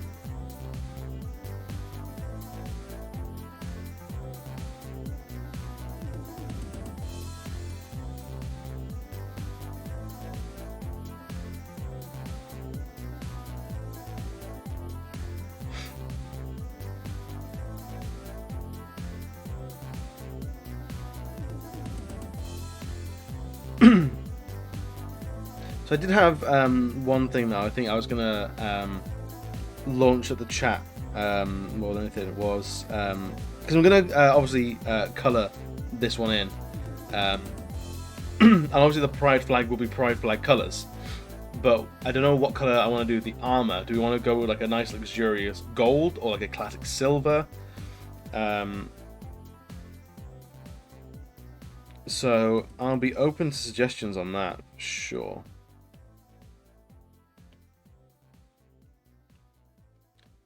Because I am indecisive.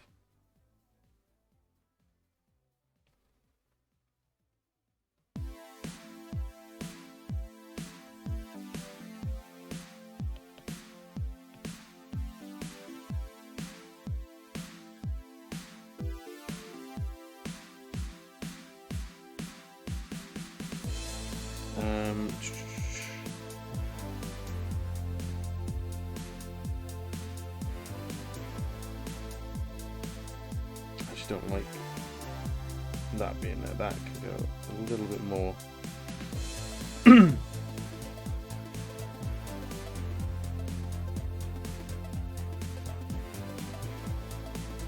Yeah, that's good.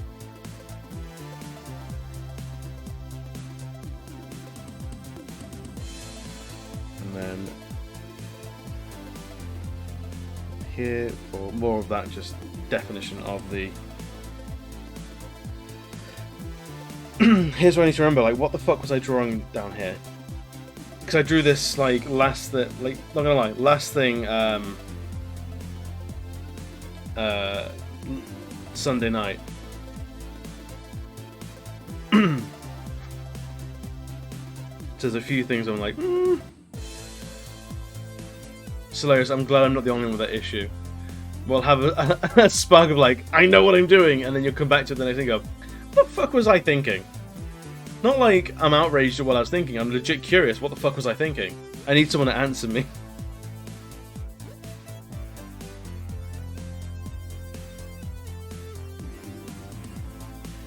this?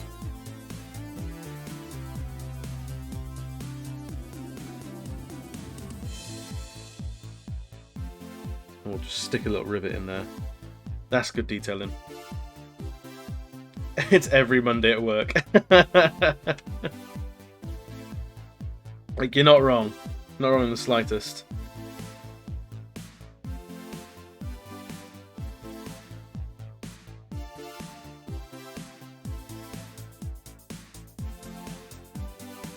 Cool, Hunky, I've got your email. So I'm going to send it out exactly as you've written it to me. So hopefully that should reach you.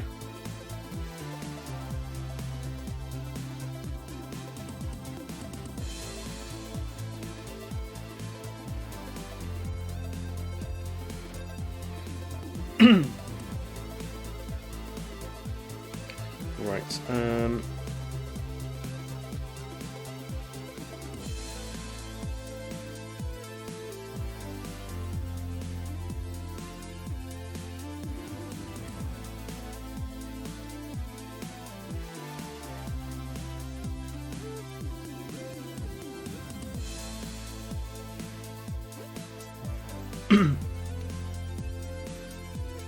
Every Monday at work sounds like the definition of modern trench warfare, but boring. It's not far off. I have the feeling that this week might turn to a week of Mondays. Like, there's no particular drama, like, for me at work this week, but there's a lot to do.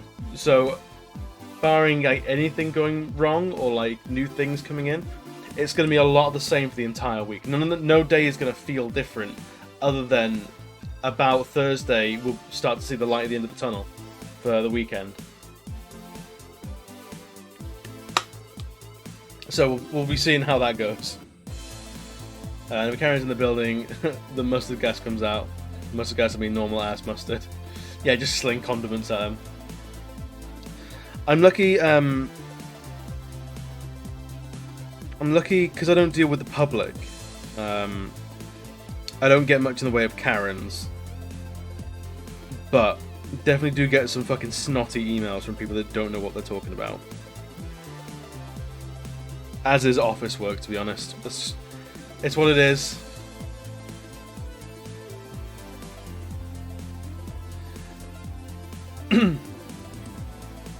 Choosing beggars. I've been lucky with where I work. We don't get much in the way of like choosing beggars because we're dealing specifically with clients that I've not secured myself. There's other levels of the business higher than me that secure that sort of stuff.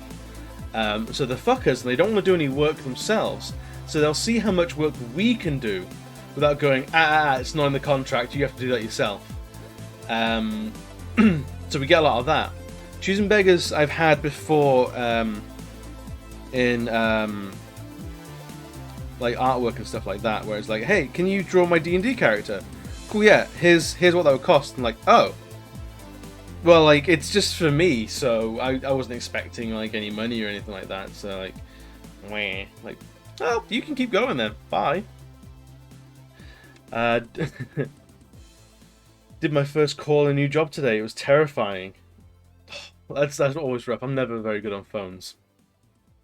He said speaking to a fucking dozen strangers on the internet. I'm never good at speaking one-on-one with someone on a phone. You can get used to it. You get used to it, but definitely you acclimatize to speaking to strangers on the phone like that. But it was a new job. I hope it goes well for you, dude. And if not, then come here and vent every now and again. You're absolutely allowed to. You mean you don't accept exposure? I do not accept exposure because my landlord doesn't accept exposure. Like, I could go on Twitter and just start... I'll flip the canvas then. Like, if I go on Twitter and start saying like how great my landlord is and how wonderful my home is, then that doesn't get me a discount on rent. So absolutely not. I don't put pen to paper unless people are talking money. or I'm drawing for myself. But yeah,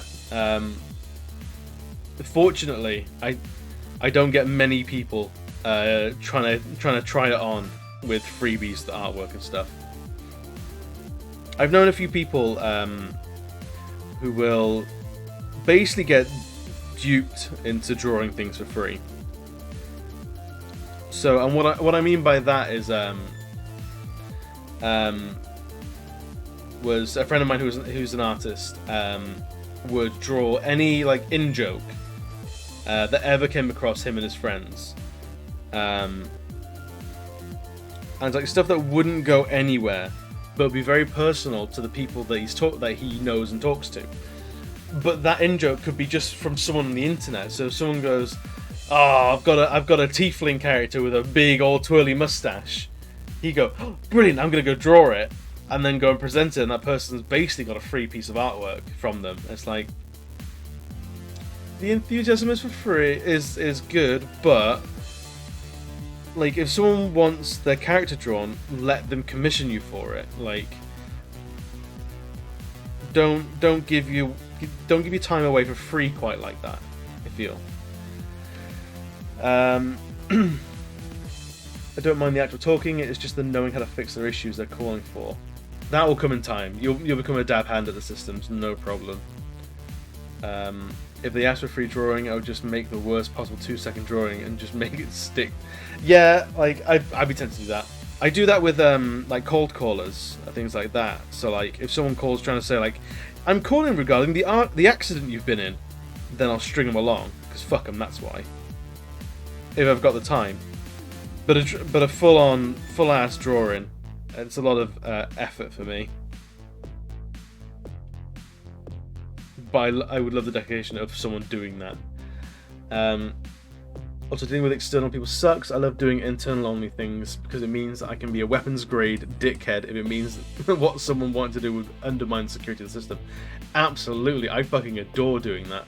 I skirt what's proper with clients every now and again. I have a reputation, surprise, surprise, as the office like bitch, and not because like I'll do all the coffee runs, but because I'm the person they call if they need a client to fuck off. If they need a client to back down or do something else, I'm the one they'll call. Because I'm very good at phrasing things of like, no, we don't do this. This isn't within our remit. You do this. Or like, hey, you promised to do this thing and you haven't done that. Well, what we're going to give you is going to be subpar because you've dropped the ball.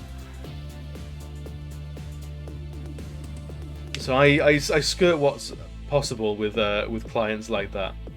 But I still get comments and like commendations for clients going like, I'm their favourite to deal with out of everyone in our office. I think it's because I tell them to get fucked when they need to get fucked. And they go, okay.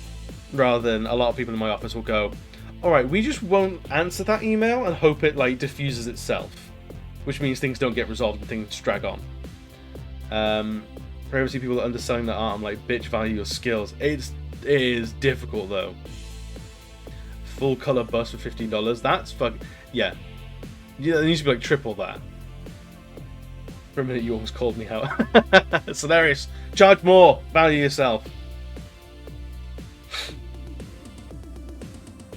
Honestly, like, I had another artist pop in my DMs earlier this week and go like, hey, how do you, like, they're a younger person, either younger in terms of years or younger at the very least in terms of experience, because they're very much like, how do you like fucking work commissions? How do you price that shit? And like all I can do was like, I don't fucking know, buddy. You just figure out what you feel your time is worth. So what I'm still doing, to be fair, is my prices are creeping up higher and higher and higher and higher. And there's 2 checkboxes it needs to fulfill. It needs to be worth my time. It needs to be worth like the time it's going to take out my week. It needs to be paying the bills or giving me extra pocket money for coffees. Or and it's got to like make it so the people who are asking you to draw for you or for them rather, aren't undervaluing what you do. And they're two very difficult things to really say because they're very nebulous and they don't. Where do you draw that line? It's gonna be very different for every person. So like if you do like a color bust in like 10 minutes, $15 might be alright. But if it's gonna take you a day and a half to do that bust, $15 is absolutely dog water. Don't do that.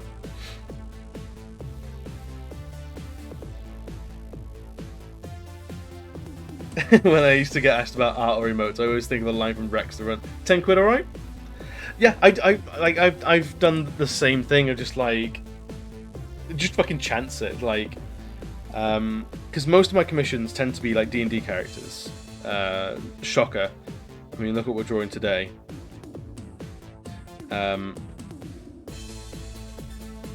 like, I know D&D characters. They're my jam. That's what I do.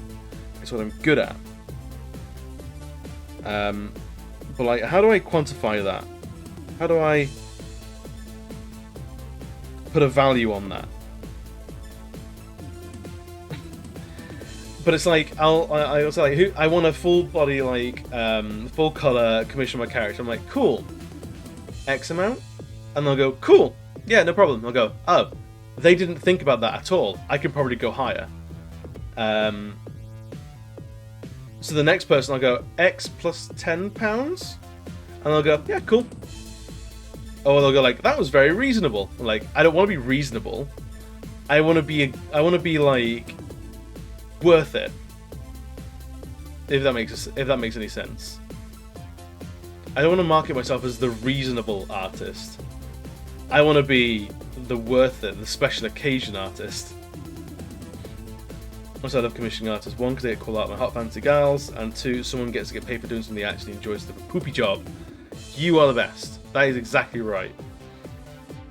In IT, we call it the fuck off rate.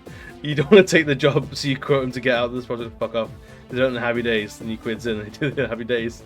I've done that a couple of times as well. There's been a couple of commissions where it's like, hey, I want you to do a thing.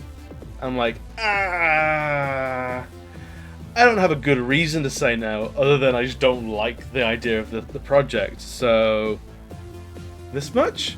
And if they go, yeah, sure. And I'm like, alright, it's your wallet's funeral, I'll do it. But if they go, no, it's a bit rich for my blood, I'm like, you know what, that's entirely fair. I might pass you on to someone else I know, who might do a better job, who might like the project more. Yeah, definitely have used the fuck off rate once or twice. There was a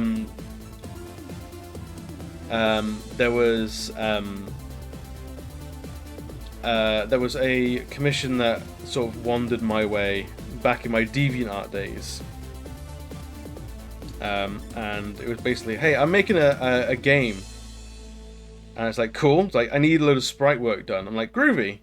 And like, oh, it's a fan art thing. I'm like, okay, less enthusiastic. I don't typically do fan art strictly. So I was always like, I'm gonna highball this.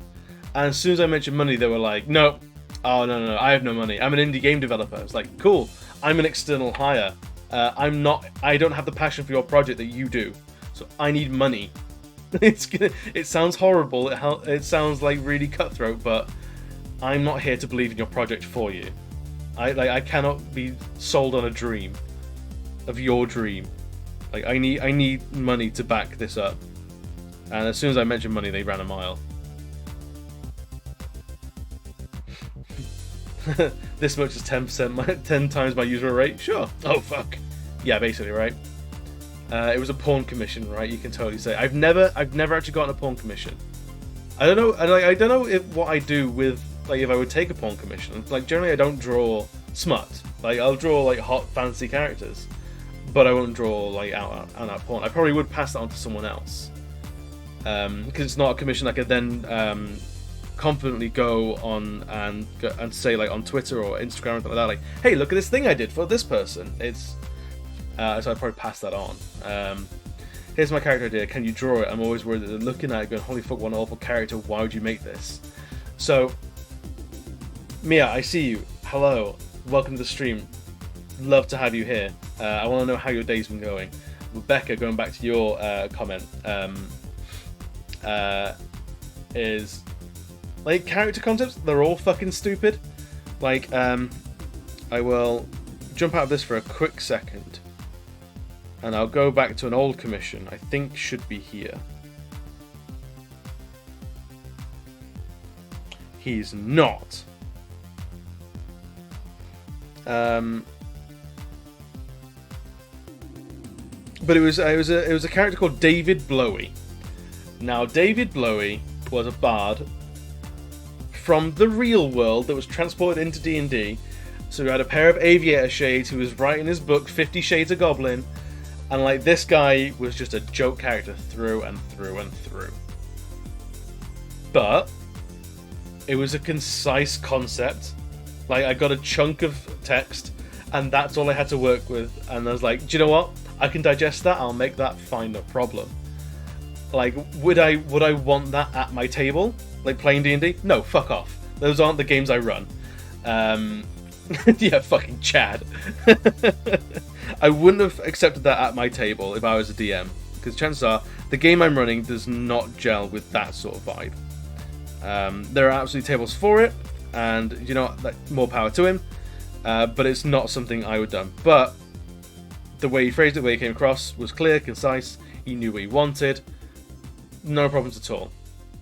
If you come at it with like, oh, it's here's the character concept, and I go, okay, cool. Here's the sketch, and you go, oh, actually, no. By tiefling, what I meant was actually an elf with horns, so it's completely different. Then that's taking the piss. That's going to be a nightmare. Or it's like, if you go like, oh, my character's got like a big ass sword, and I go, cool, here's your character with a big ass sword, and you go, well, it's less of a sword and more of an axe. I'm like, okay. And oh, by the way, since I'm talking about it, they have also got a secret second character that I play in the background at all times. So can that be in there as well? Like, okay.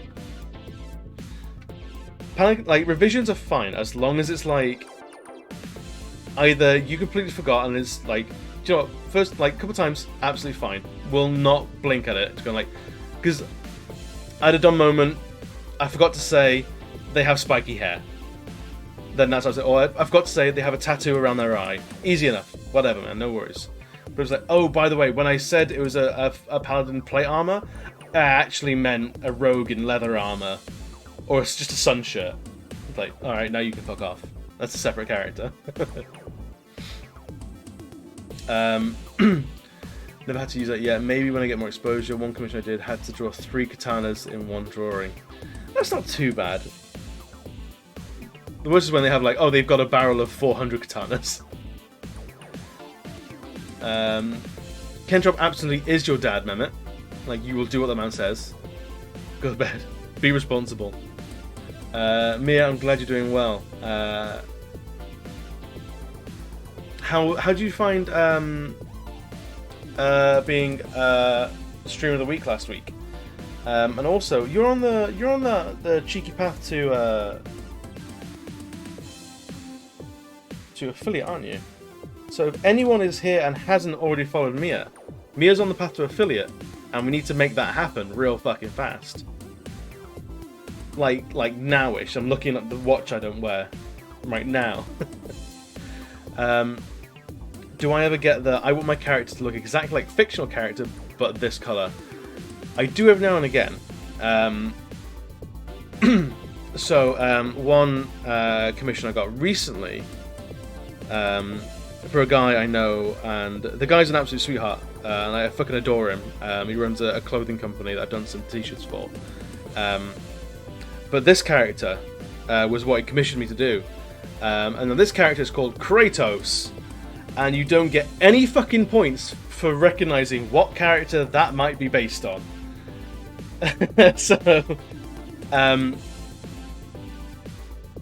So like it was a combination of like, it's gotta harken back to Kratos, but there were things that are you've got it. It's Spider-Man.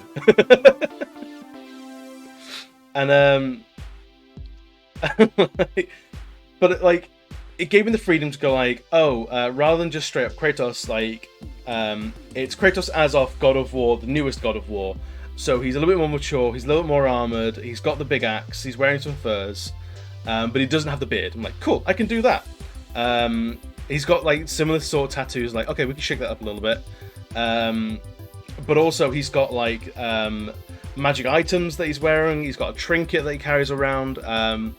Like, if you tell me like the character concept was very much Kratos, but then since campaign has happened to this character, so now the character has a lightning spear that Kratos never had.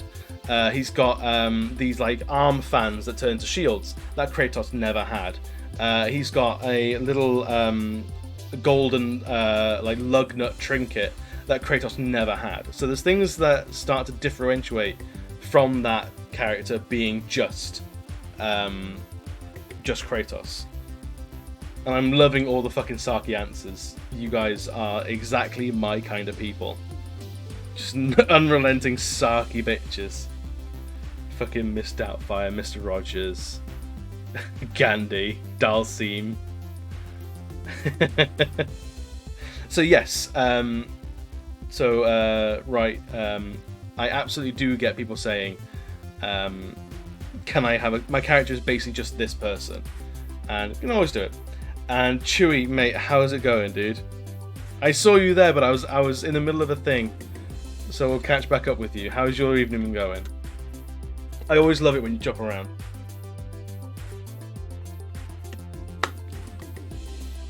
Do I have any tips for drawing darker skin characters? So I use darker colours for the skin. I mean, Mehmet's like being a little shitlord, but he's not wrong.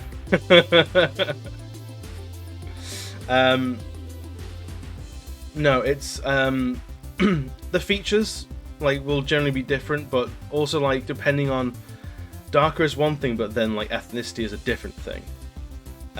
So you can get people with darker skin but still have angular, like whiter features. So like this person, like very obviously is going to be a person of color. This character is going to be quite dark. So their hair is appropriately thicker and in very tight short dreads. Yeah,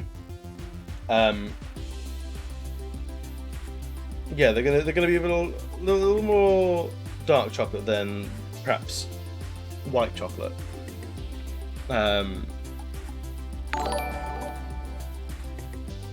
America, thank you for hosting the stream. I need to fix that zombie running animation. I need to get something more explosive barrel on brand than that zombie running. He's a very nice zombie, but he's not for me. But Medicare, thank you very much. How is your evening going, dude? Dude, tonight's been going like so well. I've been having so much fun with everyone here tonight. It's been a huge, like, just loving of like every topic under the sun. So yeah, the honestly the biggest difference like drawing people of color is honestly it's hair. I don't know if you've seen that meme of like when you create your character but they ain't got no black hairstyles. It's just so spot on. I'm always now that I've like made the effort to sort of educate myself in that, is I'm always hyper aware of accidentally giving people of color white hair.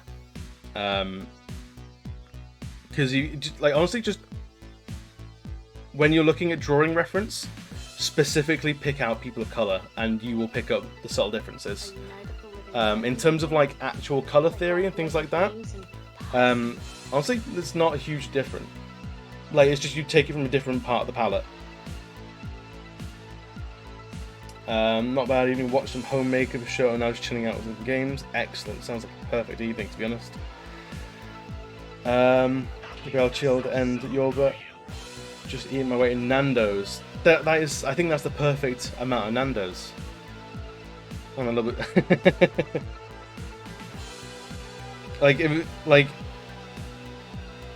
Then you've successfully Nando'sed it. The real question is, was it a cheeky Nando's or was it a standard Nando's? That's something anyone overseas, I'm not sure if they'll understand the cultural reference of the cheeky Nandos. But we have reason to believe that there might be something very strange going on. It was cheeky. I mean, yeah, it's Tuesday night. Tuesday night sounds like a cheeky time to have a Nando's.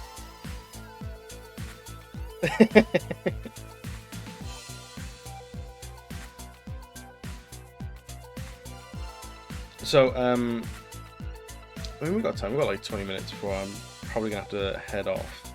But for example, I'm going to just dump it in a new layer.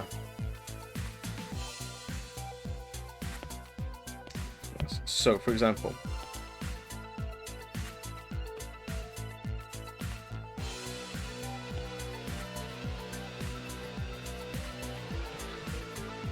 so if I got this like very, very rough shaped head, and I want to do like, and they're going to be a personal color. Let's say like they're going to be black. So I can't remember if it's like A2 hair, but like the curls basically have grades to them. So often with streaming, you can just go for like block blacks, like this, because you know it's gonna be black. It's gonna be like jet black hair. And honestly, I can only describe it as I wibbled the edges a little bit. White people tend to have a very long, straight, flowy hair. People of color definitely have the flow to the hair, but it's a lot of like tight curls in there as well. So you'd see things like. So as like almost like these like tendrils of hair would like sort of disappear off, and they'd have like think of it as curls wrap around each other, they'd come off like this almost. And it's something that I need to definitely like do more of.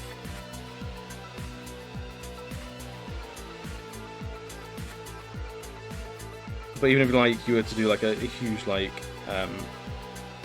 an afro type thing, big brown, like classic, like 70s. Like you can see, even this is like super rough. You can tell like this is not Caucasian hair in the slightest.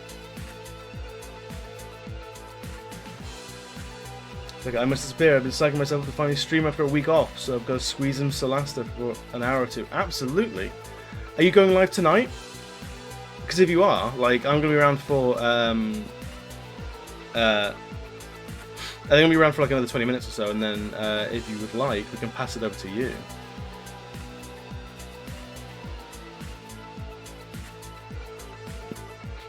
So you can always tell. Actually, I'm going to see if we can find it real quick. Like.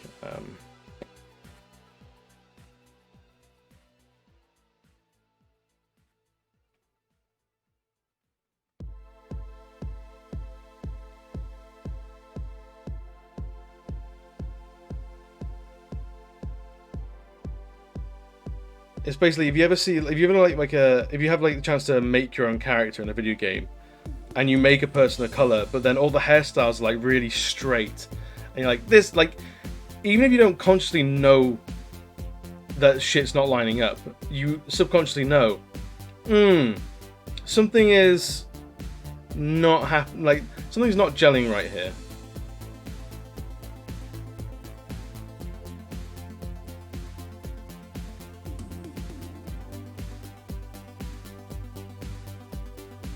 I'm not having much luck finding it.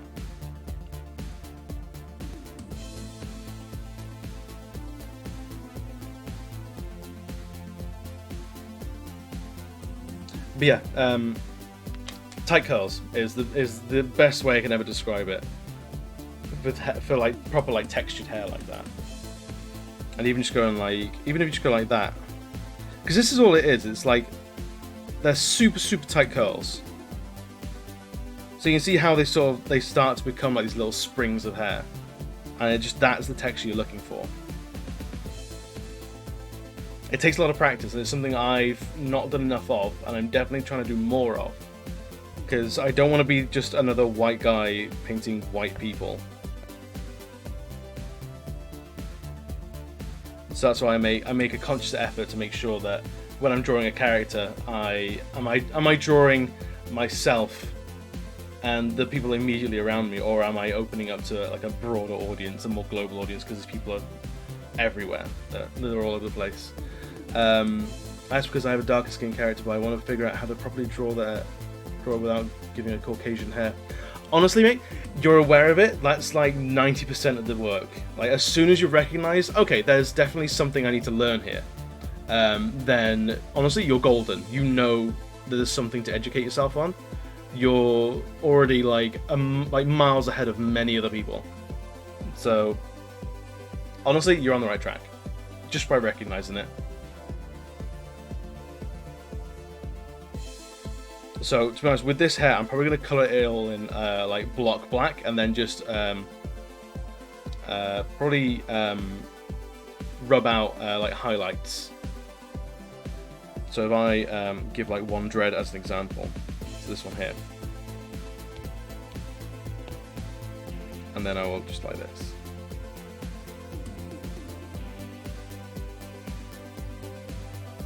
See, it's all tightly woven. You can see the things going around.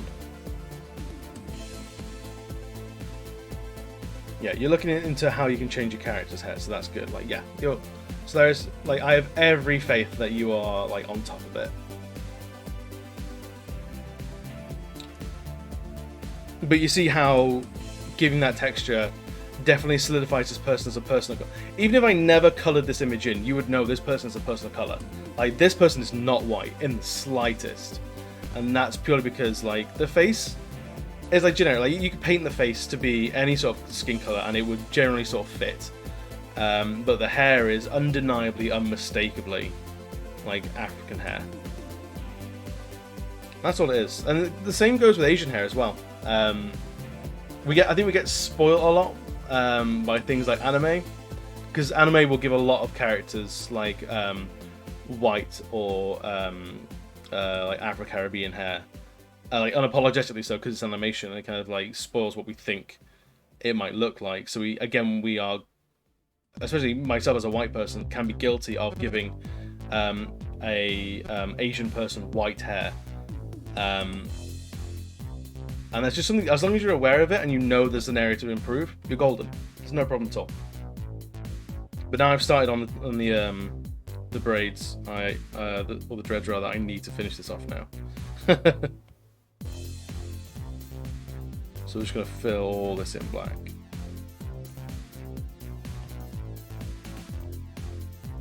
So I'm going to lose a lot of the details, but I think it's going to really help this character out. Ooh, nope, don't want to do that.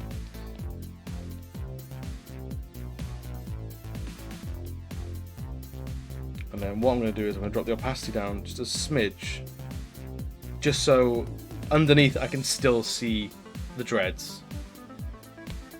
I can actually still just chase these around.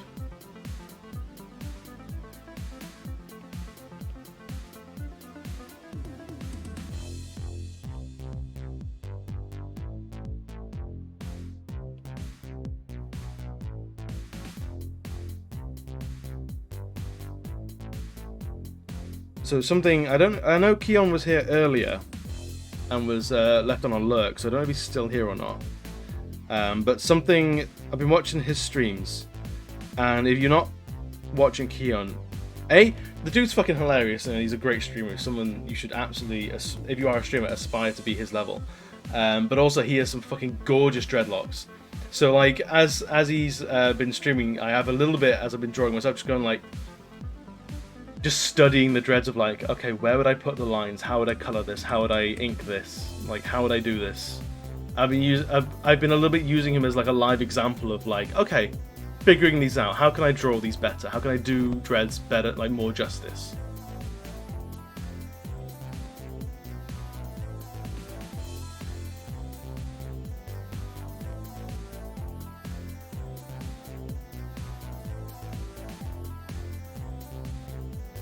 And like, I'll show you a piece that had dreadlocks in it. It was probably not too long ago, like maybe a couple of months ago. It was the Orc War Chief that we did, because she was basically like an experiment of dreadlocks.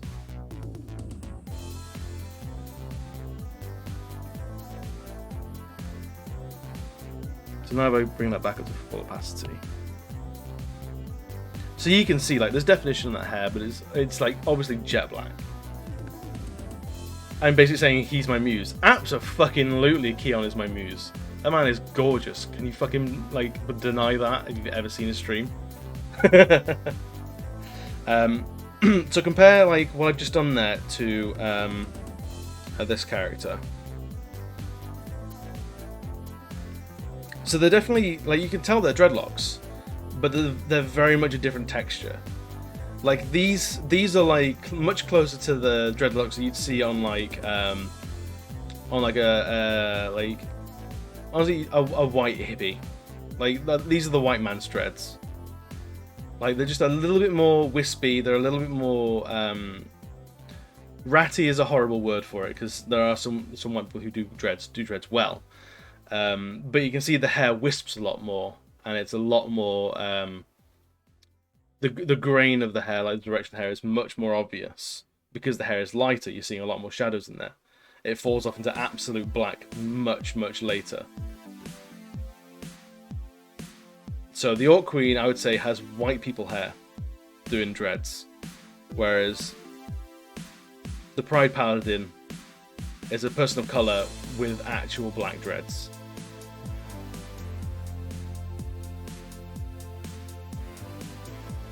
So I'm actually really glad you've like shone a light on that, because it's something I was doing in the background. It's probably not something I would have actually remembered to, like, mention without your prompt. So thank you so much for actually, like, asking that.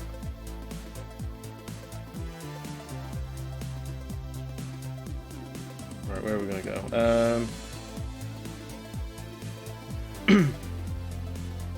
And this is one of the things I've really liked with streaming artwork in particular. It's with you guys asking questions of, like, just like, oh, how would I approach this, or how would I approach that? It's sometimes I don't have an immediate answer, and, like, I don't know how to try that, but I can give it some thought and come back to you. So I think putting my artwork on, like, a public forum like this has been actually really productive in terms of, like, improving.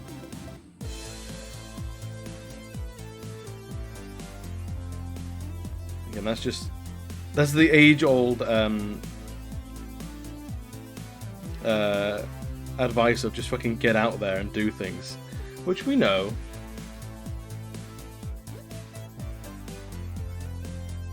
But it's not always easy to do. I mean, you're absolutely right. Always great to get another outlook on something. Absolutely. So you guys having comments and stuff like that on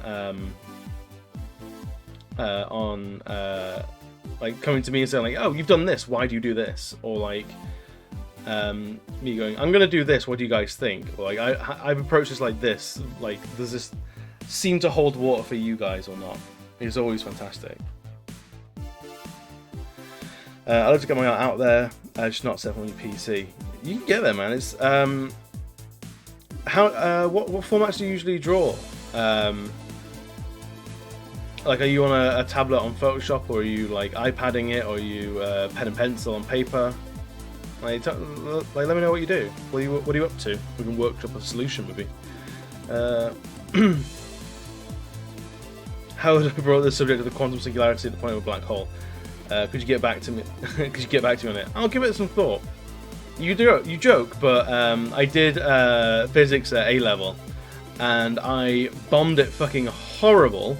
I was not good at it, other than the module about quantum mechanics, because quantum mechanics and black holes and quantum anything is just scientists being fuckers, because they don't know anything. It's all speculative, and if there's one thing I am, it's an absolute fucker.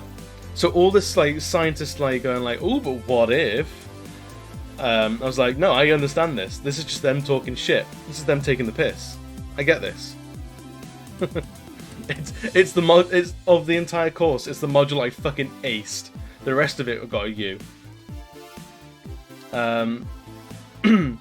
Yeah, scientific vagueness. I use Photoshop on a tablet, but it's all set up on my other PC. So you could potentially do, like, a capture card. So as if you were, like, capturing, like, a PlayStation or a Switch gameplay, you could do that, or your PC is not a streaming PC. Other than carrying towers around your house, like it seems like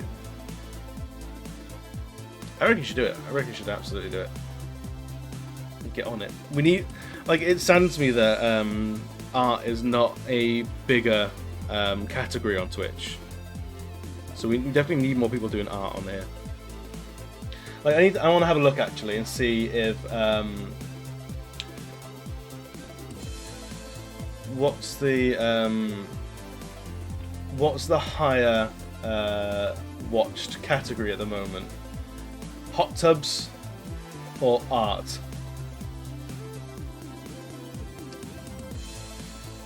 Hot tubs, pools and beaches currently has 16,000 people. Alright, what is art? 16.7. Art has 22. That's alright. Art's bigger than hot tubs. That's alright then. It's actually, art has a little bit more, well, we did hot tub art. If someone wants to pay me for the commission of drawing their D&D party in a hot tub, then I'm down like some like orcish springs. Like, like an orcish sauna or something like that. I'm fucking down for it. Let's do it. Absolutely, I'd put it into hot tubs and shit. Like, it's just me illustrating. Like, how do they even, like, what do they even, like, say about it?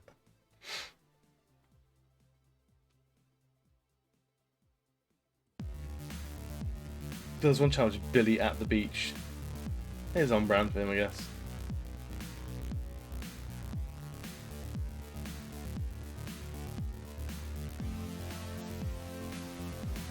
Like I was talking about this in a different stream, like how much like tags and categories genuinely affect your streams on Twitch, and like, so like, should we just like start fucking around with categories? Because what are Twitch gonna do? Give me a warning? Excuse me, sir, but your illustration of a hot tub doesn't quite fit in with the category of hot tubs. It's like, alright, maybe I'll sit in my room, but I'll be in a bikini drawing this hot tub party. I mean, why not? That'll be a subathon for sure. Make sure the heating's working though. Dress as Bob Hope on an easel and a hot tub and paint D&D characters. Absolutely right. Just never mention the actual hot tub that I'm standing in.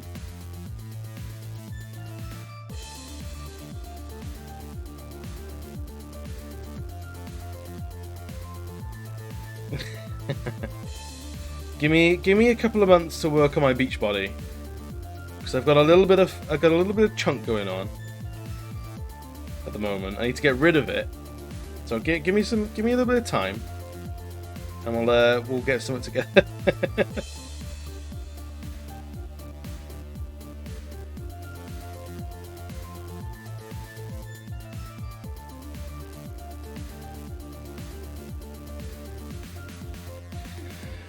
I mean, I've clicked into a couple of like hot tub streams just to see what the fuck is going on. Like, what do they actually do? And honestly, a lot of them, they don't do much. Like, they sit in the pool, and you can tell it's a kids paddling pool in someone's flat, and it's just getting cold. It's just like they've dressed it up all nice, but you know, like having like all the curtains revealed of being a streamer, and you know like what the setup's gonna be. You know they're sat in like, they've been boiling the kettle, dumping it into a bucket and then into the pool, or they've been running the hot tap from the fucking from the bath or from the shower. Like, just they put the shower on hot, dump it in the pool, and that's it. Like, you know they're just sat there and they've been going for like 6 hours. That water's cold. They're pruning. They feel fucking miserable.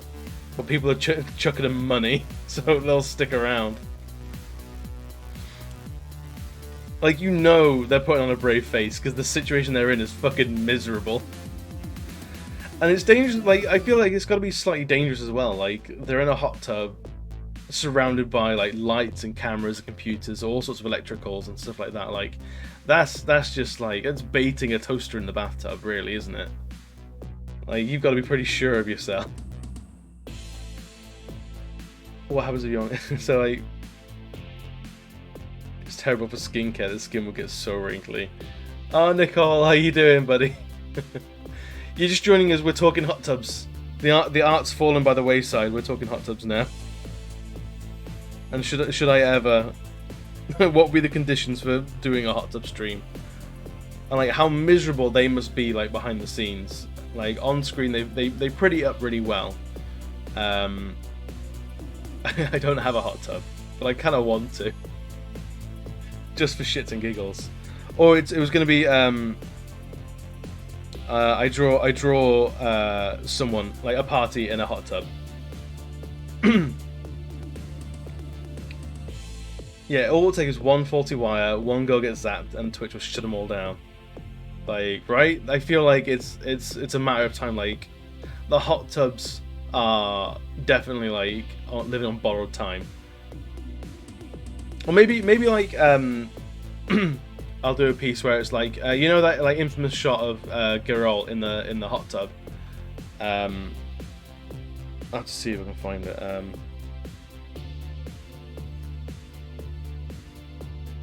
Geralt hot tub. So we all know this infamous image of The Witcher. Like, should I just start doing like orcs and like bugbears and like shit like that in this sort of setup? Right, girl, please.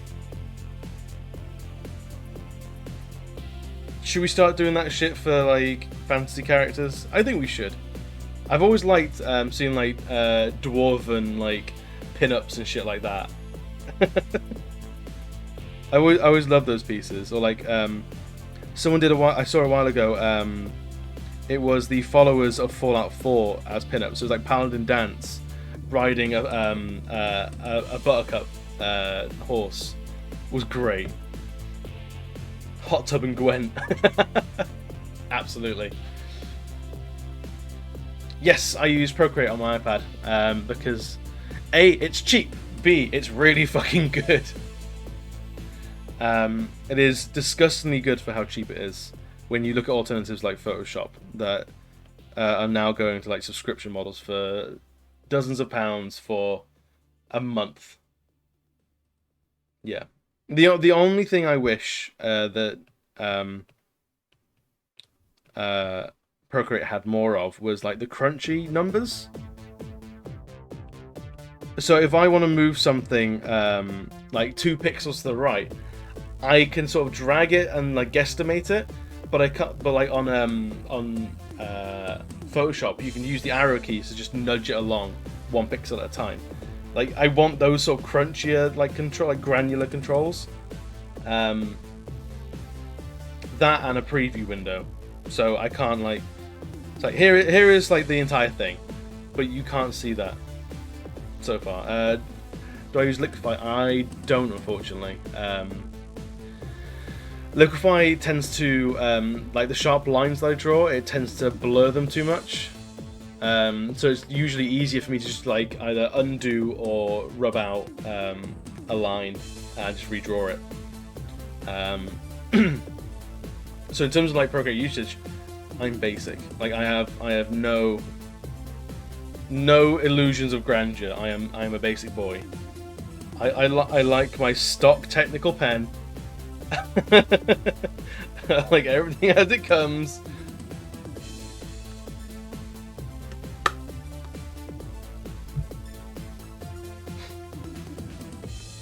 Yeah, I think actually it's just hit 10 o'clock, so let's give the character some actual eyes.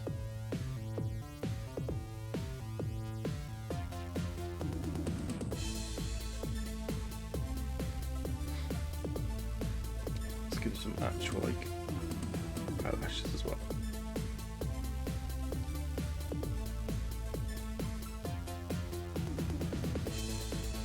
Because you're fighting fantasy creatures, make sure your eyes are on fleek.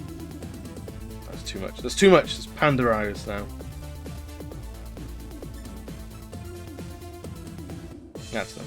Just a slight hint of eyelashes. That's all you want.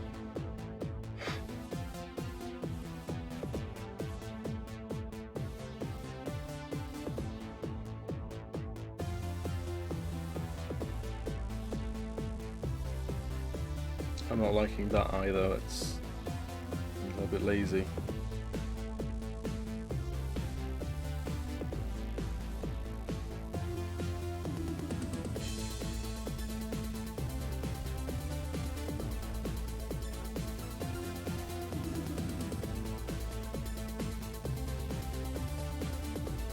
It can be like 9 or 10 hours. It varies, to be honest. Like if I get stuck somewhere, to be honest, like if I just breeze through and have like a great time with it, it could be like 6 to 7 hours. If I get really stuck and just cannot figure out how a thumb works, it could be like 20. Coloring as well is a big one. So this one I'll do full color, but often I'll do black and white and leave it at that because ink work is what I feel like I'm best at.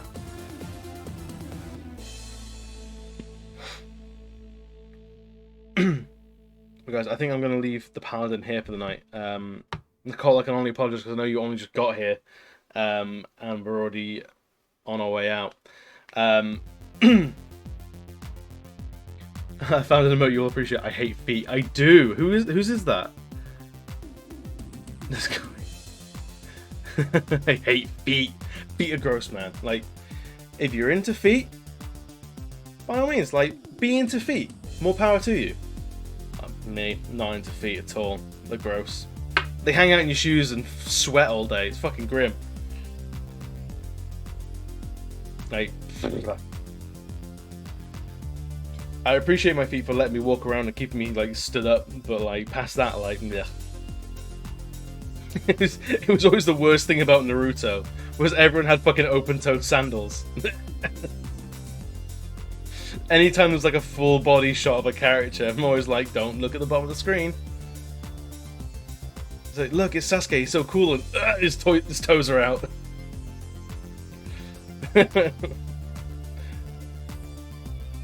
Yeah, I always put big boots on characters. I think maybe I've drawn like 3 like barefoot characters across my entire like art career. But it's really I have to get going. It's a school night for me. I got work in the morning. But thank you so much for coming around and hanging out. It's been so much fun. Like I cannot wait to do it again. Before coming on tonight, I was thinking like, am I gonna have fun tonight? Am I gonna enjoy it? I was in like 2 minds about how I was feeling tonight was gonna go, but you guys have fucking blown me away with all the buzz in the chat. You've reminded me why I come here. Oh, Big Daddy Raggle as well, mate. I'm just signing off, dude. I wish you were here sooner, but I gotta go, man. I gotta get gone. But it's good to see you again. It's all right. Next, I will be here is Thursday, 7:30 BST for Okami, for one of my favorite games of all time. That series is going to be just a big old love letter to a game that like defined my childhood. But failing that, 12:30 on Saturday will be Darkest Dungeon. So this will not be the last time to catch me. I will be about and I will be around. But for now, I think we're going to raid Becca, as we said so before. I'd be rude not to at this point.